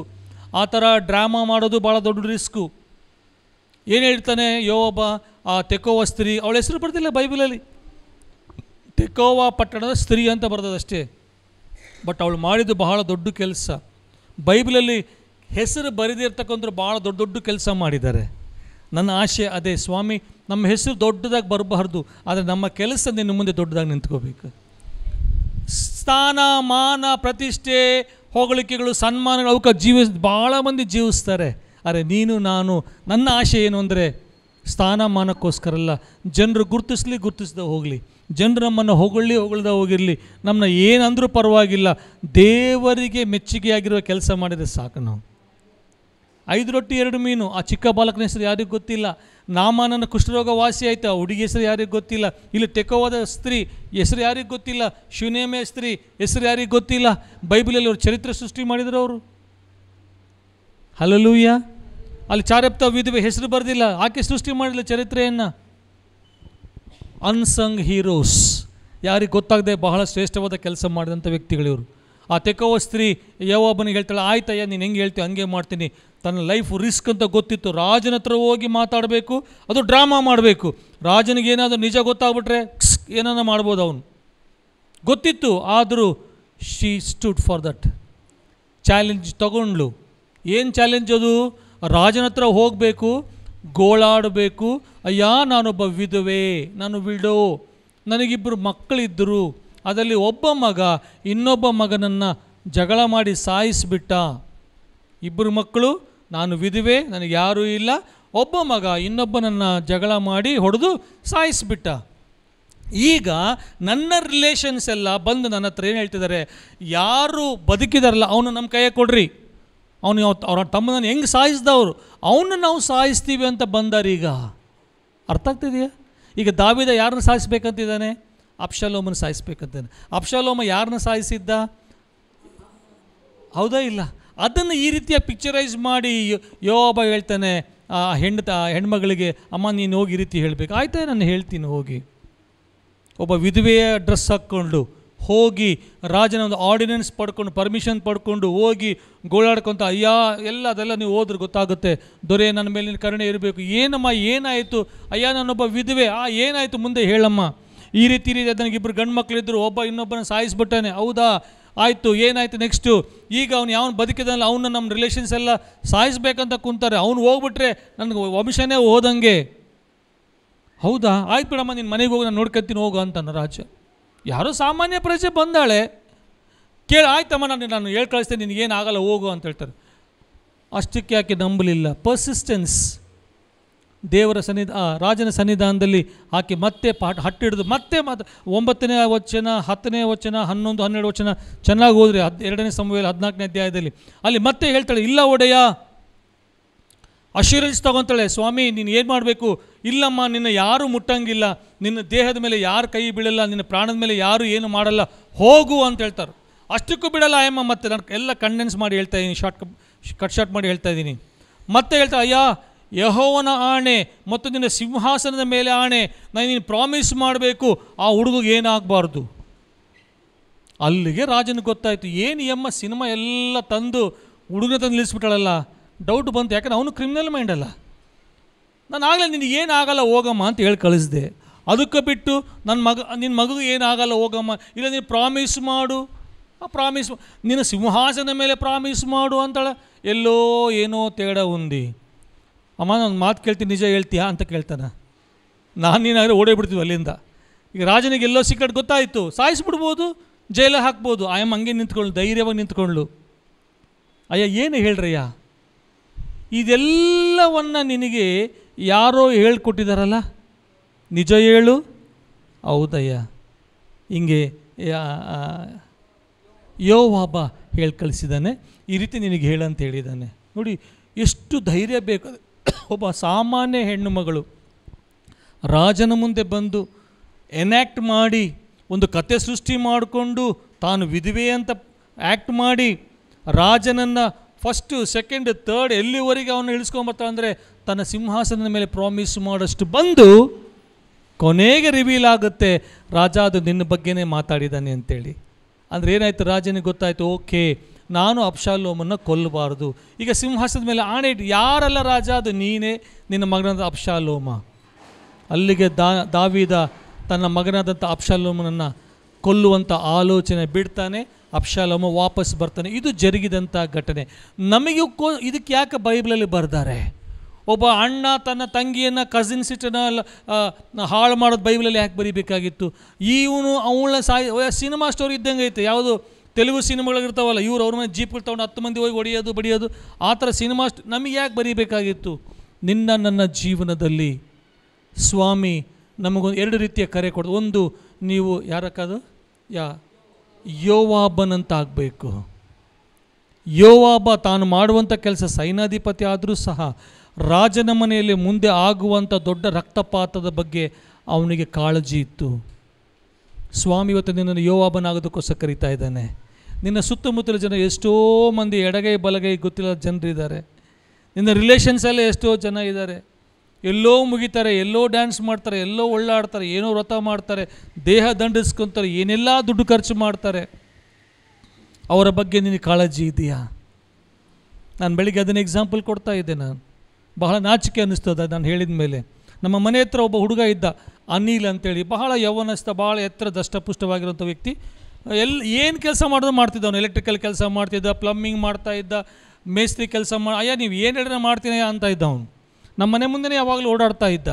ಇದ್ದಕ್ಕಿದ್ದಂತೆ ಭಾಳ ವೀಕ್ ಆಗೋಕ್ಕೆ ಶುರುವಾದ. ನಾನು ನಮ್ಮ ಮನೇಲಿ ಕೇಳಿದೆ, ಏನಾಯಿತು ಅವ್ನಿಗೆ ಹಂಗಾಗಿದೆ ಅಂದರೆ, ಇಲ್ಲ ಕುಡಿದು ಲಿವರ್ ಡ್ಯಾಮೇಜ್ ಆಗಿದೆ, ಡಾಕ್ಟ್ರ್ ಹೇಳಿದರೆ ಇನ್ನು 3 ತಿಂಗಳು, ಅವ್ನು ಏನು ಬೇಕೋ ತಿನ್ನೋ ಕೊಟ್ಬಿಡ್ರಿ, ಆಮೇಲೆ ಹೋಗ್ಬಿಡ್ತಾನೆ ಅಂತೇಳಿ.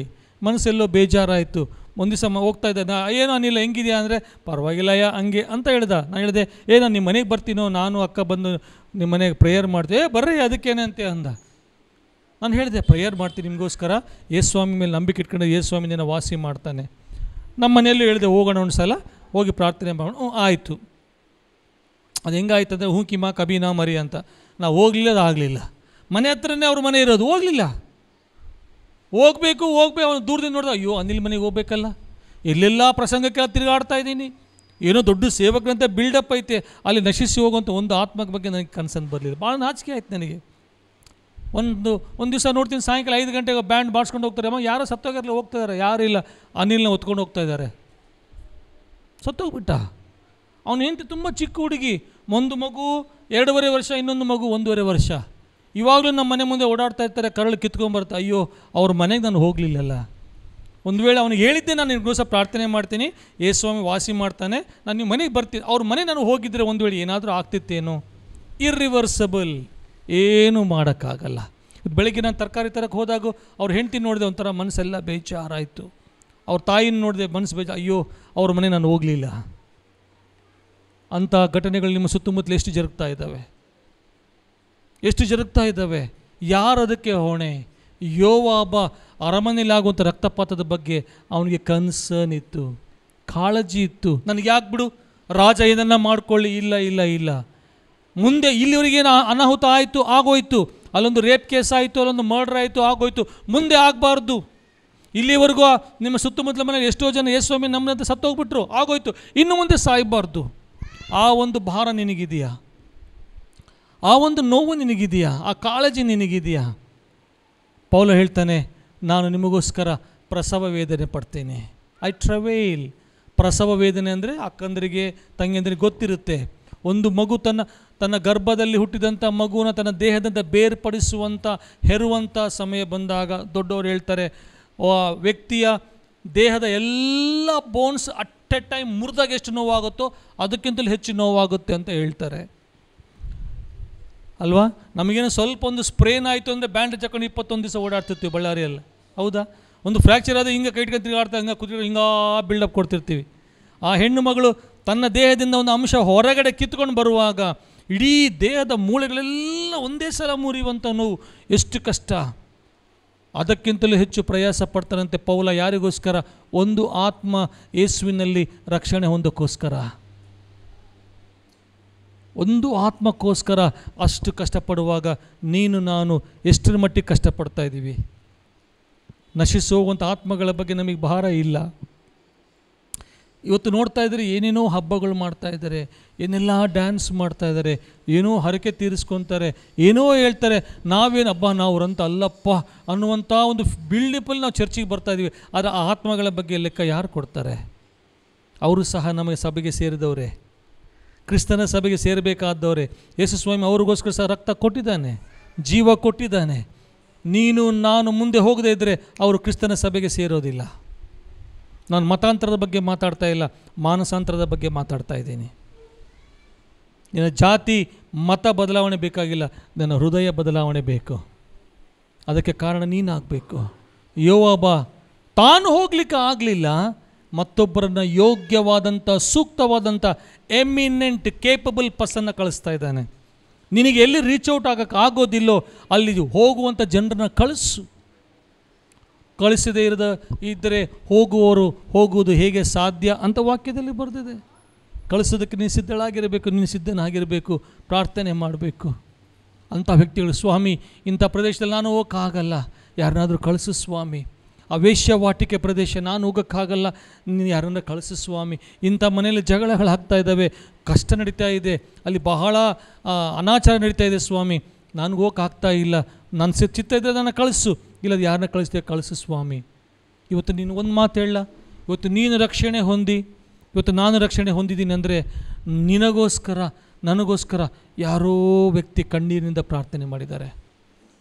ಗೊತ್ತಿಲ್ಲ, ನಮಗೆ ಗೊತ್ತಿಲ್ಲ, ಯಾರೋ ಪ್ರಾರ್ಥನೆ ಮಾಡಿದ್ದಾರೆ, ಯಾರೋ ಕಣ್ಣೀರು ಬಿಟ್ಟರೆ, ಅಯ್ಯ ನನ್ನ ಬಗ್ಗೆ ಹೇಳಿದ, ಅಯ್ಯ ಇದು ವಿಧವೆ ಮಕ್ಕಳು 2 ಗಂಡು ಹುಡುಗರಿದ್ದಾರೆ, ಅದು ಕೌಲ್ ಬಜಾರಲ್ಲಿ ರೇಡಿಯೋ ಪಾರ್ಕಲ್ಲಿ ಬೆಳೀತಾ ಇದ್ದಾರೆ, ಈ ಮಕ್ಕಳು ಹಾಳಾಗಬಾರ್ದು ಸ್ವಾಮಿ, ಈ ಮಕ್ಕಳಿನ ಮಕ್ಕಳಾಗಬೇಕು, ಯಾರೋ ಪ್ರಾರ್ಥನೆ ಮಾಡಿದ್ದಾರೆ. ಅದರ ಫಲವಾಗಿ ಇವತ್ತು ನಾನು ರಕ್ಷಣೆಯಲ್ಲಿ ಬಂದಿದ್ದೀನಿ. ಅವ್ರು ಯಾರಂತ ನನಗೆ ಗೊತ್ತಿಲ್ಲ. ನಿನಗೋಸ್ಕರ ಯಾರೋ ಪ್ರಾರ್ಥನೆ ಮಾಡಿದ್ದಾರೆ, ನಿನ್ನ ಓಣಿಯಲ್ಲಿ ಯಾರೋ ಪ್ರಾರ್ಥನೆ ಮಾಡಿದ್ದಾರೆ, ನಿನ್ನ ಬೀದಿಯಲ್ಲಿ ಯಾರೋ ಕಣ್ಣೀರಿಂದ ಸುರಿಸಿದ್ದಾರೆ, ಯಾರೋ ಉಪವಾಸ ಪ್ರಾರ್ಥನೆ ಮಾಡಿದ್ದಾರೆ. ಅದಕ್ಕೋಸ್ಕರ ನೀನು ಇವತ್ತು ರಕ್ಷಣೆ ಬಂದಿದ್ದೀಯಾ? ನಿನ್ನ ಮೇಲೆ ಅದೇ ರೆಸ್ಪಾನ್ಸಿಬಿಲಿಟಿ ಇದೆ, ಬೇರೆಯವ್ರನ್ನ ಸಹ ರಕ್ಷಿಸಲ್ಪಡೋದಕ್ಕೆ ನೀನು ಪ್ರಯತ್ನ ಮಾಡಬೇಕು. ಜವಾಬ್ದಾರಿ ಭಾಳ ಇದೆ. ನೀನು ಹೋಗ್ಲಿಕ್ಕಾಗಲಿಲ್ಲ ಅಂದರೆ, ಸ್ವಾಮಿ ನನಗೆ ಹೋಗ್ಲಿಕ್ಕೆ ಆಗ್ತಾ ಇಲ್ಲ, ಯಾರನ್ನಾದರೂ ಕಳಿಸು ಏಸಯ್ಯ. ಯೋವಾಬ ತಾನು ಹೋಗ್ಲಿಕ್ಕಾಗಲಿಲ್ಲ, ಸೂಕ್ತವಾದಂಥ ವ್ಯಕ್ತಿಯನ್ನು ಬಹಳ ಸೂಕ್ಷ್ಮವಾಗಿ ನೋಡಿ, ಸರ್ವೆ ಮಾಡಿ, ಚೂಸ್ ಮಾಡಿ ಆ ತೆಕೋವ ಸ್ತ್ರೀನ ಕಳಿಸ್ತಾನೆ. ಅವಳಿಗೆ ತನ್ನ ಆಲೋಚನೆ ತುಂಬಿಸ್ತಾನೆ. ನೀನು ಮನಸ್ಸು ಮಾಡು, ದೇವರು ತನ್ನ ಆಲೋಚನೆಗಳನ್ನ ಕೊಡ್ತಾನೆ. ಅದಕ್ಕೆ ವಾಕ್ಯ ಹೇಳುತ್ತೆ, ನನಗೋಸ್ಕರ ಹೋಗೋರು ಯಾರಿದ್ದಾರೆ ಅನ್ನುವಾಗ, ಈಗೋ ಸ್ವಾಮಿ ನಾನು ಹೋಗ್ತೀನಿ, ನಾಲಿಗೆ ತೆಗಿ, ಕೆಂಡ ಮುಟ್ತಾನೆ ಸ್ವಾಮಿ. ಬಾಯಿ ತೆರೆ, ನನ್ನ ವಾಕ್ಯ ನಿನ್ನ ಬಾಯಲ್ಲಿ ಇಡ್ತೀನಿ ಅಂತಾನೆ. ಧೈರ್ಯ ಮಾಡು, ಮುಂದೆ ಹೋಗು, ಅಲ್ಲಿ ಯಾವ ರೀತಿ ಮಾತಾಡಬೇಕು ಸ್ವಾಮಿ ತೋರಿಸ್ಕೊಡ್ತಾನೆ. ಚಾಲೆಂಜ್ ಮಾಡೋಕ್ಕೆ ನೀನು ಧೈರ್ಯ ಇದೆಯಾ? ಸ್ವಾಮಿ ನಾನು ಇದು ಹಿಡಿದೀನಿ ಸ್ವಾಮಿ, ನನ್ನ ಕಳಿಸು. ನನ್ನ ಓಣಿಯಲ್ಲಿ ಇನ್ನೂ ಬಹಳ ಜನ ವಿಗ್ರಹಾರಾಧನೆ ಮಾಡ್ತಾಯಿದ್ದಾರೆ, ನನ್ನ ಓಣಿಯಲ್ಲಿ ಇನ್ನೂ ಬಹಳ ಜನ ಏನು ಮಾಟ ಮಂತ್ರ ಮಾಡ್ತಾಯಿದ್ದಾರೆ, ನನ್ನ ಓಣಿಯಲ್ಲಿ ಇನ್ನೂ ಜನ ಬಲಿಗಳು, ಯಾಗಗಳು, ಯಜ್ಞಗಳು, ಹೋಮಗಳು, ಹವನಗಳು. ಸ್ವಾಮಿ ಗೊತ್ತಿಲ್ಲ ಸ್ವಾಮಿ, ಒಳ್ಳೆಯವರು, ಭಾಳ ಒಳ್ಳೆಯವರು, ನನಗಿಂತಲೂ ಒಳ್ಳೆಯವರು ಸ್ವಾಮಿ, ನನಗಿಂತಲೂ ಸಂಪನ್ನರು ಸ್ವಾಮಿ. ಆದರೆ ಅವ್ರ ಹತ್ರ ಯಾರೂ ಹೋಗಿಲ್ಲ. ಸಾಧ್ಯವಾದರೆ ನಾನು ಹೋಗ್ತೀನಿ, ನನ್ನ ಕಳಿಸು, ಇಲ್ಲವಾದರೆ ಯಾರನ್ನ ಕಳಿಸ್ತೀಯ ಏಸಯ್ಯ. ಬೆಳಗಿನ ಜಾವಗಳಲ್ಲಿ ನೀನು ಮೊಣಕಾಲಾಕಿ ಪ್ರಾರ್ಥನೆ ಮಾಡಬೇಕು. ಆ ರೆಸ್ಪಾನ್ಸಿಬಿಲಿಟಿ ನಿನ್ನ ಮೇಲೆ ಇದೆ. ನಾನು ಚರ್ಚಿಗೆ ಬಂದಿದ್ದೀನಿ, ನಾನು ಬ್ಯಾಪ್ಟಿಸಮ್ ತೊಗೊಂಡಿದ್ದೀನಿ, ನಾನು ಇಮ್ಮರ್ಷನ್ ಬ್ಯಾಪ್ಟಿಸಮ್ ತೊಗೊಂಡಿದ್ದೀನಿ, ನಾನು ಕಮ್ಯುನಿಯನ್ ತೊಗೊಳ್ತಾ ಇದ್ದೀನಿ, ನಾನು ಚರ್ಚಿಗೆ ಇದೆಲ್ಲ ಸಹಾಯ ಅವೆಲ್ಲ ಪಕ್ಕಿಗಿಟ್ಬಿಡು. ನೀನು ಚರ್ಚಿಗೋಸ್ಕರ ಏನು ಕೊಟ್ಟಿಯೋ, ಏನು ಮಾಡ್ತಾಯಿದೆಯೋ, ಏನು ತಿರುಗಾಡ್ತಾ ಇದೆಯೋ, ಇಲ್ಲಿ ಏನು ಮಾಡ್ತಿದೆಯೋ, ಅಲ್ಲಿ ಏನು ಮಾಡ್ತಾಯಿದೆಯೋ, ಅವೆಲ್ಲ ಪಕ್ಕಿಗಿಡು. ಸ್ವಾಮಿ ಕೇಳೋದು ಒಂದೇ ಒಂದು, ಎಷ್ಟು ಆತ್ಮಗಳಿಗೆ ನೀನು ನನ್ನ ಬಗ್ಗೆ ಪರಿಚಯ ಮಾಡಿದಿ? ಆ ಸಭೆಯಲ್ಲಿ ನಾನು ನಿನ್ನನ್ನು ಇರಿಸಿದ್ದೀನಿ, ಎಷ್ಟು ಆತ್ಮಗಳಿಗೆ ನೀನು ಪರಿಚಯ ಮಾಡಿದ್ದಿ? ಉತ್ತರ ಏನಿದೆ? ಇವತ್ತು ಸ್ವಾಮಿ ನಾನು ಈ ಕಣ್ಣು ಮುಚ್ಚಿದರೆ, ಮೇಲೆ ಹೋದರೆ ಅನಿಲ್ ಬಗ್ಗೆ ಕೇಳುವಾಗ ನಾನು ಏನು ಉತ್ತರ ಕೊಡ್ತೀನಿ? ನಾಚಿಕೆಯನ್ನು ತಲೆ ತಗ್ಗಿಸ್ಬೇಕು. I am sorry. ಅಲ್ಲಿ ಸಾರಿಗೆ ಏನು ಇಲ್ಲ. ನನಗೆ ಬರಬೇಕಾದಂಥ ಆ ಒಂದು ಏನು ಹೇಳ್ತೀರಾ, ಬಹುಮಾನ ನಾನು ಮಿಸ್ ಮಾಡ್ಕೊಳ್ತೀನಿ. ನಿನ್ನ ಸುತ್ತಮುತ್ತಲ ಜನ ಬಹಳ ಇದ್ದಾರೆ, ಎಷ್ಟೋ ಜನ ಹೊಡ್ಕೊಳ್ತಾ ಇದ್ದಾರೆ, ತಿಳ್ಕೊಳ್ತಾ ಇದ್ದಾರೆ. ಒಬ್ರಿಗೆ ಅಗೇನ್ಸ್ಟ್ ಒಬ್ರಿಗೆ ಬ್ಲ್ಯಾಕ್ ಮ್ಯಾಜಿಕ್ ಮಾಡ್ತಾರೆ, ವಿಚ್ ಕ್ರಾಫ್ಟ್ಸ್ ಮಾಡ್ತಾ ಇದ್ದಾರೆ. ಜಗಳಗಳು ಮಾಡ್ತಾ ಇದ್ದಾರೆ, ಕೋರ್ಟ್ಗೆ ಹೋಗ್ತಾ ಇದ್ದಾರೆ, ಪೊಲೀಸ್ ಸ್ಟೇಷನ್ ಹೋಗ್ತಾ ಇದ್ದಾರೆ. ಯಾರೊಬ್ರು ಹೇಳ್ತಾ ಇದ್ರು, ಒಬ್ಬ ಅಣ್ಣ ಇನ್ನೊಬ್ಬನ ಹೊಡೆಯೋಕ್ಕೂ ಆಸ್ತಿ ವಿಷಯದಲ್ಲಿ ಜಗಳ, ತಮ್ಮ ಅಣ್ಣನ ಕಡಿದು ಬಿಡಬೇಕು ಅಂತೇಳಿ ದೊಡ್ಡದೊಂದು ಏನಂತೀರ ಅದನ್ನು, ತಲ್ವಾರ ಲಾಂಗ್ ಹಿಡ್ಕೊಂಡು ಓಡಾಡಿದಂತೆ ಕೌಲು ಬಜಾರಲ್ಲಿ. ಅವನ್ನ ಪೊಲೀಸ್ ಸ್ಟೇಷನ್ ಹಾಕಿ ಎಷ್ಟೋ ದಿವಸ ಸ್ವಂತ ಒಡ ಹುಟ್ಟಿದ ಅಣ್ಣ ತಮ್ಮಂದಿರು. ನೀನು ನಾನು ಹೋಗದೇ ಇದ್ದರೆ ಯಾರು ಹೋಗ್ತಾರಲ್ಲಿ? ಯೋಬನಿಗೆ ಯಾರು ಹೇಳಿಲ್ಲ ಕೆಲಸ ಮಾಡು ಅಂತೇಳಿ, ಯೋಬ ತಾನೇ ಮಾಡ್ದ. ತೆಕೋವ ಸ್ತ್ರೀ ತನ್ನ ಪ್ರಾಣವನ್ನೇ ಪಣಕ್ಕಿಟ್ಲು. She ರಿಸ್ಕ್ಡ್ her life. ಒಬ್ಬ ವಿಧವೆಯಂತೆ ಎನ್ಯಾಕ್ಟ್ ಮಾಡಬೇಕಾಯಿತು, ಸ್ಟೋರಿ ಕ್ರಿಯೇಟ್ ಮಾಡಬೇಕಾಯಿತು, ರಾಜನ ಹತ್ರ ಹೋಗಬೇಕಾಯಿತು, ಅದೇ ರೀತಿ ಆ್ಯಕ್ಟ್ ಮಾಡಬೇಕಾಯಿತು, ರಾಜನನ್ನು ಆತನ ಒಂದು ಪರ್ಸೆಪ್ಷನ್, ಆತನ ಒಂದು ಕಲ್ಪನೆ ಅಲ್ಲಿ ತರಿಸ್ಬೇಕಾಯಿತು. 3 ಸಲ ಅದನ್ನ ಹತ್ರ ಹಾಕಿ ವಾಗ್ವಾದ ಮಾಡ್ತಾಳೆ. 3 ಸಲ. ಅಬ್ರಹಾಮ ತನ್ನ ಸೋದರ ಸಂಬಂಧಿಯಾದ ಲೋಟನಿಗೋಸ್ಕರ 40 ಜನರಿಂದ ಕೊನೆಗೆ ಎಷ್ಟು ಜನವರೆಗೆ ಬರ್ತಾನೆ? ಕೇವಲ 10 ಜನಕ್ಕೋಸ್ಕರ ವ್ಯಾಜ್ಯವಾಡ್ತಾನೆ, ಬಾರ್ಗೇನ್ ಮಾಡ್ತಾನೆ. ಆತ್ಮಗಳು ನಶಿಸಿ ಹೋಗಬಾರ್ದು.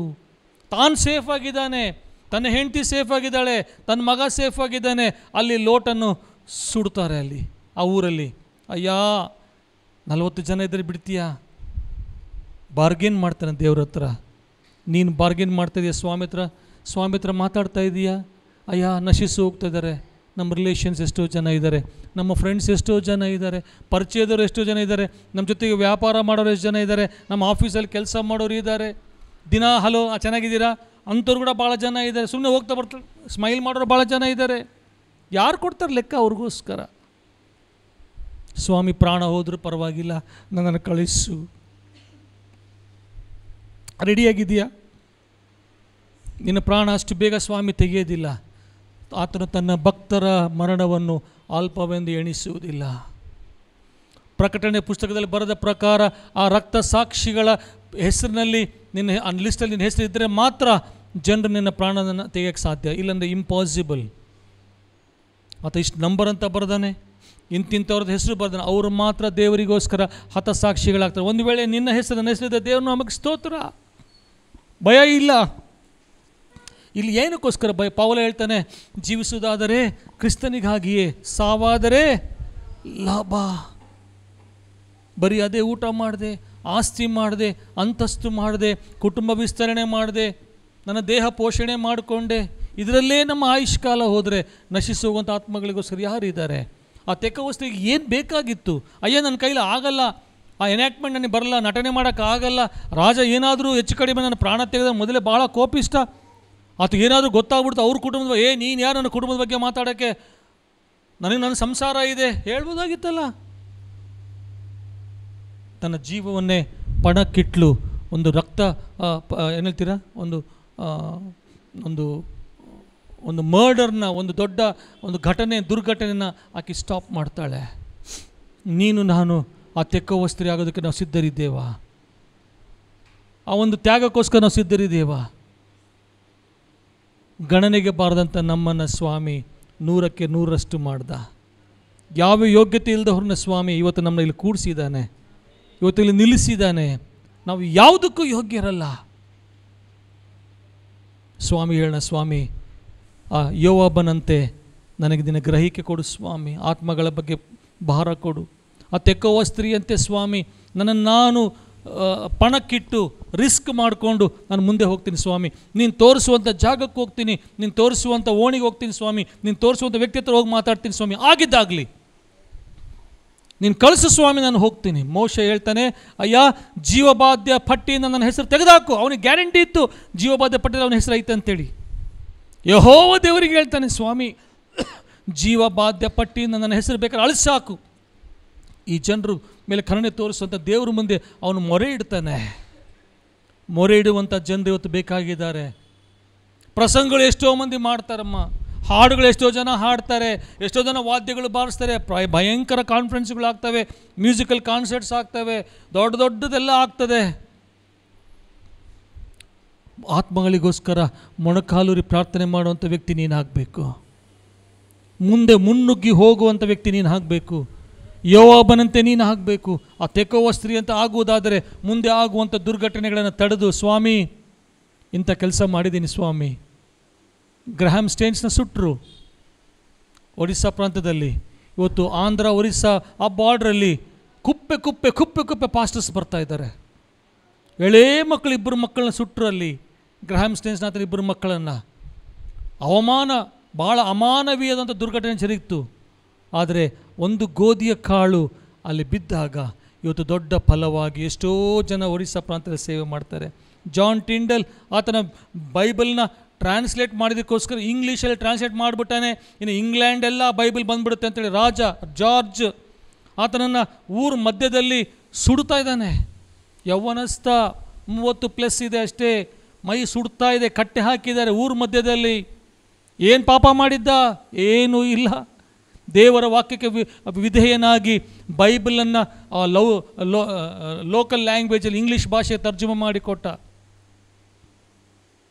ಸತ್ತ, ಸುಟ್ಟು ಸುಟ್ಟು ಸತ್ತ. ಅದೇ ಜಾಗದಲ್ಲಿ ಮುಂದೆ 2 ವರ್ಷ ಆದಮೇಲೆ ಕಿಂಗ್ ಜಾರ್ಜ್ ಸಾವಿರ ಕಿಂಗ್ ಜೇಮ್ಸ್ ವರ್ಷನ್ ಅಂತ ಪ್ರಿಂಟ್ ಮಾಡಿ ಇಡೀ ಇಂಗ್ಲೆಂಡಲ್ಲಿ ಫ್ರೀಯಾಗಿ ಹಂಚಿದಂತೆ. ನಿನ್ನಂದನ ದೇಹ ಏನು ಮಾಡ್ಬೋದು? ಹೊಡಿತಾರ, ಉಗುಳ್ತಾರ, ಬೈತಾರ, ಅವಮಾನ ಮಾಡ್ತಾರ, ಹೊರಗೆ ದೊಬ್ಬುತ್ತಾರ, ಹೆಚ್ಚು ಅಂದರೆ ಪ್ರಾಣ ತೆಗೆದು. ಅದಕ್ಕಿಂತ ಹೆಚ್ಚು ಏನು ಮಾಡಬಲ್ಲರು? ಅಯ್ಯೋ, ನಾನು ಸತ್ತ ಮೇಲೆ ನನ್ನ ಹೆಂಡತಿ ಮಕ್ಕಳು, ಬದುಕಿದ್ದಾಗ ನೀ ಏನು ಮಾಡ್ತಾ ಇದೀಯಾ? ದೇವರಿಲ್ಲದೆ ನಾವೇನು ಮಾಡೋಕ್ಕೆ ಸಾಧ್ಯ ಇಲ್ಲ. ಆಕಾಶದ ಪಕ್ಷಿಗಳನ್ನು ನೋಡ್ರಿ, ಅವು ಬಿತ್ತುವುದಿಲ್ಲ, ಕೊಯ್ಯುವುದಿಲ್ಲ. ಅವಕ್ಕೆ ಸ್ವಾಮಿ ಊಟ ಕೊಡ್ತಾನಂದರೆ ದೇವರಿಗೋಸ್ಕರ ಸತ್ತ ಮೇಲೆ ನನ್ನ ಕುಟುಂಬ ಸ್ವಾಮಿ ನೋಡ್ಲಾರನ್ನ ಆತನ ಋಣಿಸ್ತಾನೆ. ಏನಕ್ಕೋಸ್ಕರ ಭಯ ನಮಗೆ? ಒಬ್ಬ ಯೋವಾಬ ರಾಜನ ಮನೆಯಲ್ಲಿ ಮುಂದೆ ಆಗುವಂಥ ರಕ್ತಪಾತವನ್ನು ಸ್ಟಾಪ್ ಮಾಡ್ದ. ಆ ಟೈಮಲ್ಲಿ ರಾಜನಿಗೆ ಡೌಟ್ ಬರುತ್ತೆ. ಒಂದು ಮಾತು ಕೇಳಯ್ಯ, ಇದೆಲ್ಲ ನಿನಗೆ ಯಾರೋ ಹೇಳ್ಕೊಟ್ಟಾರಲ್ಲ? ಗೊತ್ತಾಗ್ಬಿಡ್ತಿತ್ತು ನಿನಗೆ. ಏನೋ ಸ್ಟೋರಿ ತೊಗೊಂಬಂದ್ಲು, ವಿಧವೆ ಅಂದ್ಲು, ಇಬ್ಬರು ಮಕ್ಕಳು ಅಂದರು, ಒಬ್ಬನೊಬ್ಬನ ಕೊಂದನಂದರು, ಇನ್ನೊಬ್ಬನಂದ್ರು ಆಯ್ತು ಬಂದು ನೋಡ್ಕೊಂತೀನಿ ಅಂತ ಬಿಡಲಿಲ್ಲ. ಕೊನೆಗೆ ನನ್ನ ಸಿಂಹಾಸನ ಪ್ರಾಮಿಸ್ ಮಾಡಂತಳಿಕಿ ಅಂದರೆ ಅಬ್ಷಾಲೋಮನ ಸಾಯಿಸಬಾರ್ದಂತ ಬಂದಳಿಕಿ. ಈಕಿಗೆ ಯಾರು ಹೇಳ್ಯಾರೆ ಏನು ಗೊತ್ತಿಲ್ಲ. ಅಮ್ಮ ಯಾರು ಹೇಳಿ ಕಳಿಸ್ತಾರೆ? ಕರೆಕ್ಟಾಗಿ ಹೇಳು. ಹೌದು ಸ್ವಾಮಿ, ಯಾರು ಯೋವಾಬ ಕಳಿಸಿದ್ದಾನೆ, ದಯೆ ಇರಲಿ. ಎಂಥ ಒಂದು ಆ ಮೂಮೆಂಟ್ ಹೆಂಗಿತ್ತು, ಆಕೆಗೆ ಎಷ್ಟು ರಿಸ್ಕ್ ಇತ್ತು, ಲೈಫ್ ರಿಸ್ಕ್ ಇತ್ತು. ಅರಮನೆಯಲ್ಲಿ ತಾನು ಮಾತಾಡ್ತಾ ಇದ್ದಾಳೆ. ಅರಸರ ಮುಂದೆ ಏನು ಮಾತಾಡಬೇಕು ಅಂತ ಭಯಪಡಬೇಡ್ರಿ, ನ್ಯಾಯಾಧಿಪತಿಗಳ ಮುಂದೆ ಏನು ಮಾತಾಡಬೇಕಂತ ಭಯಪಡಬೇಡ್ರಿ, ನಾನು ಮಾತಾಡ್ತೀನಿ ಅಂತಾನೆ ಸ್ವಾಮಿ. ಉದ್ಯೋಗ ವಿದ್ಯೆ ಇದ್ದರೂ ಪರವಾಗಿಲ್ಲ, ವಿದ್ಯೆ ಇಲ್ಲರೂ ಪರವಾಗಿಲ್ಲ, ಉದ್ಯೋಗ ಇದ್ದರೂ ಪರವಾಗಿಲ್ಲ, ಉದ್ಯೋಗ ಇಲ್ಲರೂ ಪರವಾಗಿಲ್ಲ. ನಿನಗೆ ನನಗೆ ಮೇಲೆ ಒಂದು ಜವಾಬ್ದಾರಿ ಐತೆ. ನಶಿಸಿ ಹೋಗುವಂಥ ಆತ್ಮಗಳನ್ನು ಯೇಸುವಿನ ನಾಮದಲ್ಲಿ ಸ್ಪರ್ಶಿಸುವಂಥ ರೆಸ್ಪಾನ್ಸಿಬಿಲಿಟಿ, ಯೇಸು ಸ್ವಾಮಿನ ಅವರ ಜೀವನದಲ್ಲಿ ಪರಿಚಯ ಮಾಡುವಂಥ ರೆಸ್ಪಾನ್ಸಿಬಿಲಿಟಿ ನಿನಗೆ ನನಗೆ ಇದೆ. ಇಲ್ಲವಾದರೆ ಅಯ್ಯೋ ನನ್ನ ಗತಿ ಏನೆಂದು ಹೇಳಲಿ. ಪೌಲ ಹೇಳ್ತಾನೆ, ಸುವಾರ್ತೆ ಸಾರದೆ ಹೋದರೆ ಅಯ್ಯೋ ನನ್ನ ಗತಿ ಏನೆಂದು ಹೇಳಲಿ. ಇವತ್ತು ಆ ಭಾರ ನಿನಗಿದೆಯಾ? ಆ ನೋವು ನಿನ್ನನ್ನು ಕಾಡ್ತಾ ಇದೆಯಾ? ಊಟ ಮಾಡೋಕ್ಕಿಂತ ಮುಂಚೆ ಅಯ್ಯೋ ಇವತ್ತು ಯಾರಿಗೂ ನಾನು ಸುವಾರ್ತೆ ಹೇಳಿಲ್ಲ. ಮೊನ್ನೆ ನಾನು ಫೇಸ್ಬುಕ್ಕಲ್ಲಿ ಒಂದು ಲಿಂಕನ್ನು ಹಾಕಿದೆ ಚರ್ಚ್ ಗ್ರೂಪಲ್ಲಿ. ಎಷ್ಟು ಜನ ನೋಡಿದರೆ ಗೊತ್ತಿಲ್ಲ. ಒಬ್ಬ ದೇವಸೇವಕರು ಆತ ಮಿಷನರಿ, ಆತ ಹಿಂದೂ ಇದರಿಂದ ಬೇರೆ ಧರ್ಮದಿಂದ ಬಂದು ದೇವ್ರ ಸೇವೆ ಮಾಡ್ತಾಯಿದ್ದಾರೆ. ಅವ್ರು ಹೋಗುವಾಗ ಆ ರೋಡ್ ಮಧ್ಯದಲ್ಲಿ ಆ ಹಿಜಡಾಗಳು ಅವ್ರನ್ನ ಸ್ಟಾಪ್ ಮಾಡ್ತಾರೆ. ಚಕ್ಕಗಳು ಹೇಳ್ತೀವಲ್ಲ, ಅವ್ರು ಸ್ಟಾಪ್ ಮಾಡ್ತಾರೆ.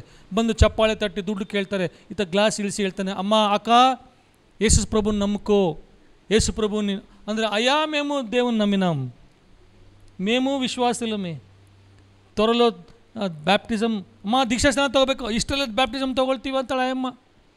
ಲೋಕದೃಷ್ಟಿಯಲ್ಲಿ ಅವರು ಹಿಜಡಾಗಳು, ತೃತೀಯ ಲಿಂಗಿಗಳು, ರೋಡಲ್ಲಿ ಭಿಕ್ಷಾಟನೆ ಮಾಡಿ ದುಡ್ಡು ಸಂಪಾದನೆ ಮಾಡೋರು.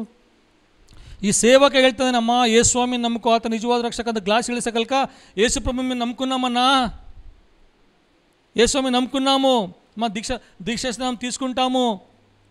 అక్క కూడా చెప్పమ్మా, అక్క కూడా యేసు స్వామి నమ్మింది. ಮೈ ಜುಮ್ ಅಂತ ನನಗೆ ಆ ಹಿಜಡಗಳಿಗೆ ಯಾರು ಸುವಾರ್ತೆ ಹೇಳಿದರು? ಇಲ್ಲಿ ಏನೋ ದೇವ್ರ ಸೇವಕನ ಬಗ್ಗೆ ನಾವು ನೋಡ್ತಾ ಇದ್ದೀವಿ, ಆ ಇಬ್ಬರು ಸಾಕ್ಷಿ ಹೇಳಿ ನೋಡ್ತಾ ಇದ್ದೀವಿ. ಅವರಿಗೆ ಸುವಾರ್ತೆ ಹೇಳಿದಂಥ ವ್ಯಕ್ತಿ ಯಾರು?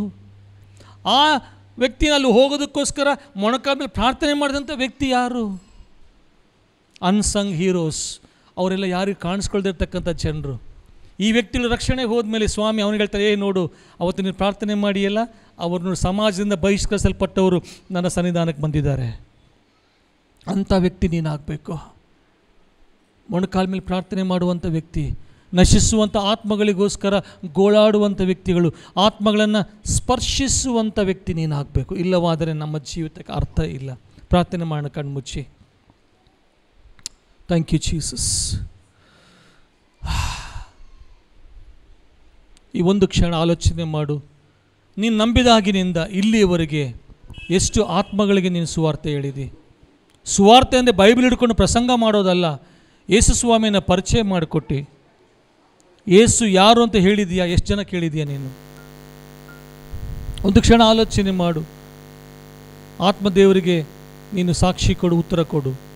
ಒಂದು ವೇಳೆ ಇದುವರೆಗೂ ನೀನು ಸುವಾರ್ತೆ ಹೇಳಿಲ್ಲ, ಯಾರಿಗೂ ಯೇಸುವಿನ ಪರಿಚಯ ಮಾಡಿಲ್ಲ, ಪಶ್ಚಾತ್ತಾಪ ಪಡು, ದೇವ್ರ ಮುಂದೆ ತಪ್ಪು ಒಪ್ಪಿಕೋ. ಸ್ವಾಮಿ, ನಾನು ಮೇಲ್ನೋಟಕ್ಕೆ ನಾನು ವಿಶ್ವಾಸಿಯಾಗಿದ್ದೀನಿ, ಸಭೆ ಅದು ಇದೆಲ್ಲ ಜಿಗ್ಗಿ ಮಾತಾಡ್ತಾ ಇದ್ದೀನಿ, ಪ್ರಸಂಗ ಎಲ್ಲ ಮಾತಾಡ್ತಾ ಇದ್ದೀನಿ, ಆದರೆ ನಿಜವಾಗ್ಲೂ ನಶಿಸಿ ಹೋಗುವಂಥ ಆತ್ಮಗಳನ್ನು ಮುಟ್ಟುವುದರಲ್ಲಿ, ಸ್ಪರ್ಶಿಸುವುದರಲ್ಲಿ, ಪರಿಚಯ ಮಾಡಿಸಲು ನಾನು ಫೇಲ್ ಆಗಿನಿ ಸ್ವಾಮಿ, ನನ್ನ ಕ್ಷಮಿಸು.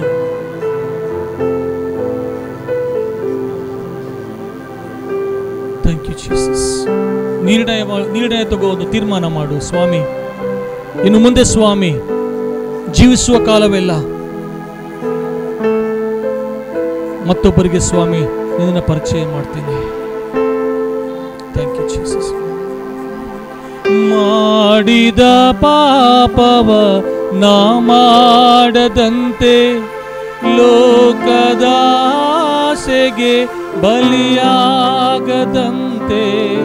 ಮಾಡಿದ ಪಾಪವ ನಾ ಮಾಡದಂತೆ, ಲೋಕದ ಆಸೆಗೆ ಬಲಿಯಾಗದಂತೆ, ನಿನ್ ಪ್ರೀತಿಯ ಈ ಜಗದಲ್ಲಿ, ನಿನ್ ಪ್ರೀತಿಯ ಈ ಜಗದಲ್ಲಿ ಸಾರಲು ನನ್ನನ್ನು ಮಾರ್ಪಡಿಸು, ತೋರಲು ನನ್ನನ್ನು ನೀಡಿಸು, ಬದಲಾಯಿಸು ದೇವನೇ, ನನ್ನ ಉಪಯೋಗಿಸು ನಿನ್ನಲ್ಲಿ,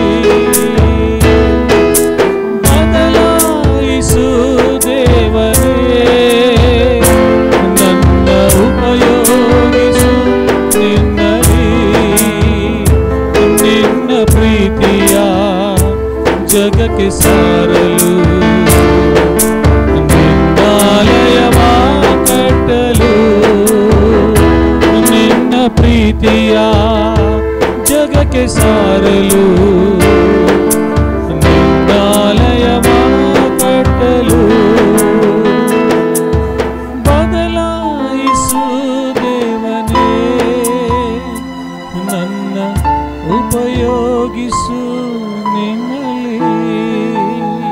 ಸ್ವಾಮಿ ಹೇಳ್ತೀಯ, ಸ್ವಾಮಿ ನನ್ನ ಬದಲಾಯಿಸು, ನನ್ನ ದೃಷ್ಟಿಕೋನವನ್ನು ಬದಲಾಯಿಸು, ನನ್ನ ಆಲೋಚನೆ ಬದಲಾಯಿಸು, ನನ್ನ ವಿವೇಚನೆಗಳನ್ನು ಬದಲಾಯಿಸು, ನನ್ನ ಜೀವನ ಶೈಲಿಯನ್ನು ಬದಲಾಯಿಸು ಸ್ವಾಮಿ, ನನ್ನ ಪ್ರಾರ್ಥನಾ ಜೀವಿತವನ್ನು ಬದಲಾಯಿಸು ಸ್ವಾಮಿ. ಯೋವಾಬನಂತೆ ಸ್ವಾಮಿ, ತೆಕೋವ ಸ್ತ್ರೀಯಂತೆ ಸ್ವಾಮಿ ನಾನಾಗಿ ಮುನ್ನುಗ್ಗಿ ದೇವ ನಶಿಸಿ ಹೋಗುವಂಥ ಆತ್ಮಗಳನ್ನು ನಿನ್ನ ಕಡೆ ತಿರುಗಿಸುವಂಥ, ಅವರಿಗೆ ನಿನ್ನನ್ನು ಪರಿಚಯಿಸುವಂಥ ಶ್ರೇಷ್ಠವಾದಂಥ ಕಾರ್ಯ ಕೈಗೊಳ್ಳುವಂಥ ಸಹಾಯ ಮಾಡಪ್ಪ. ಅಯ್ಯ, ಇಲ್ಲಿವರೆಗೂ ನೀನು ಮಾತನಾಡಿದೆ, ನಾವೆಲ್ಲರೂ ಕೇಳಿಸ್ಕೊಂಡಿದ್ದೇವೆ ಸ್ವಾಮಿ. ಬಿತ್ತಲ್ಪಟ್ಟಂಥ ಈ ಬೀಜ ವಾಕ್ಯ ನಮ್ಮ ಹೃದಯಗಳಲ್ಲಿ ಸ್ವಾಮಿ ತಕ್ಕ ಕಾಲದಲ್ಲಿ ಫಲ ಕೊಟ್ಟು ನಾವು ನಿನಗೋಸ್ಕರ ನಿನಗೋಸ್ಕರ ನಿನಗೋಸ್ಕರ ಮಾತ್ರವೇ ಜೀವಿಸಿ ತೃಪ್ತಿ ಹೊಂದುವಂತೆ ಸಹಾಯ ಮಾಡು. ನಿನಗೆಲ್ಲ ಘನಮಾನ ಮಹಿಮೆ ಸಲ್ಲಿಸ್ತೇವೆ, ಯಾಕೆಂದ್ರೆ ನೀನೊಬ್ಬನೇ ಯೋಗ್ಯನು. ಯೇಸುವಿನ ಅತಿ ಉನ್ನತ ನಾಮದಲ್ಲಿ ಬೇಡಿದ್ದೇವೆ ತಂದೆಯೇ. ಆಮೇನ್, ಆಮೇನ್, ಆಮೇನ್.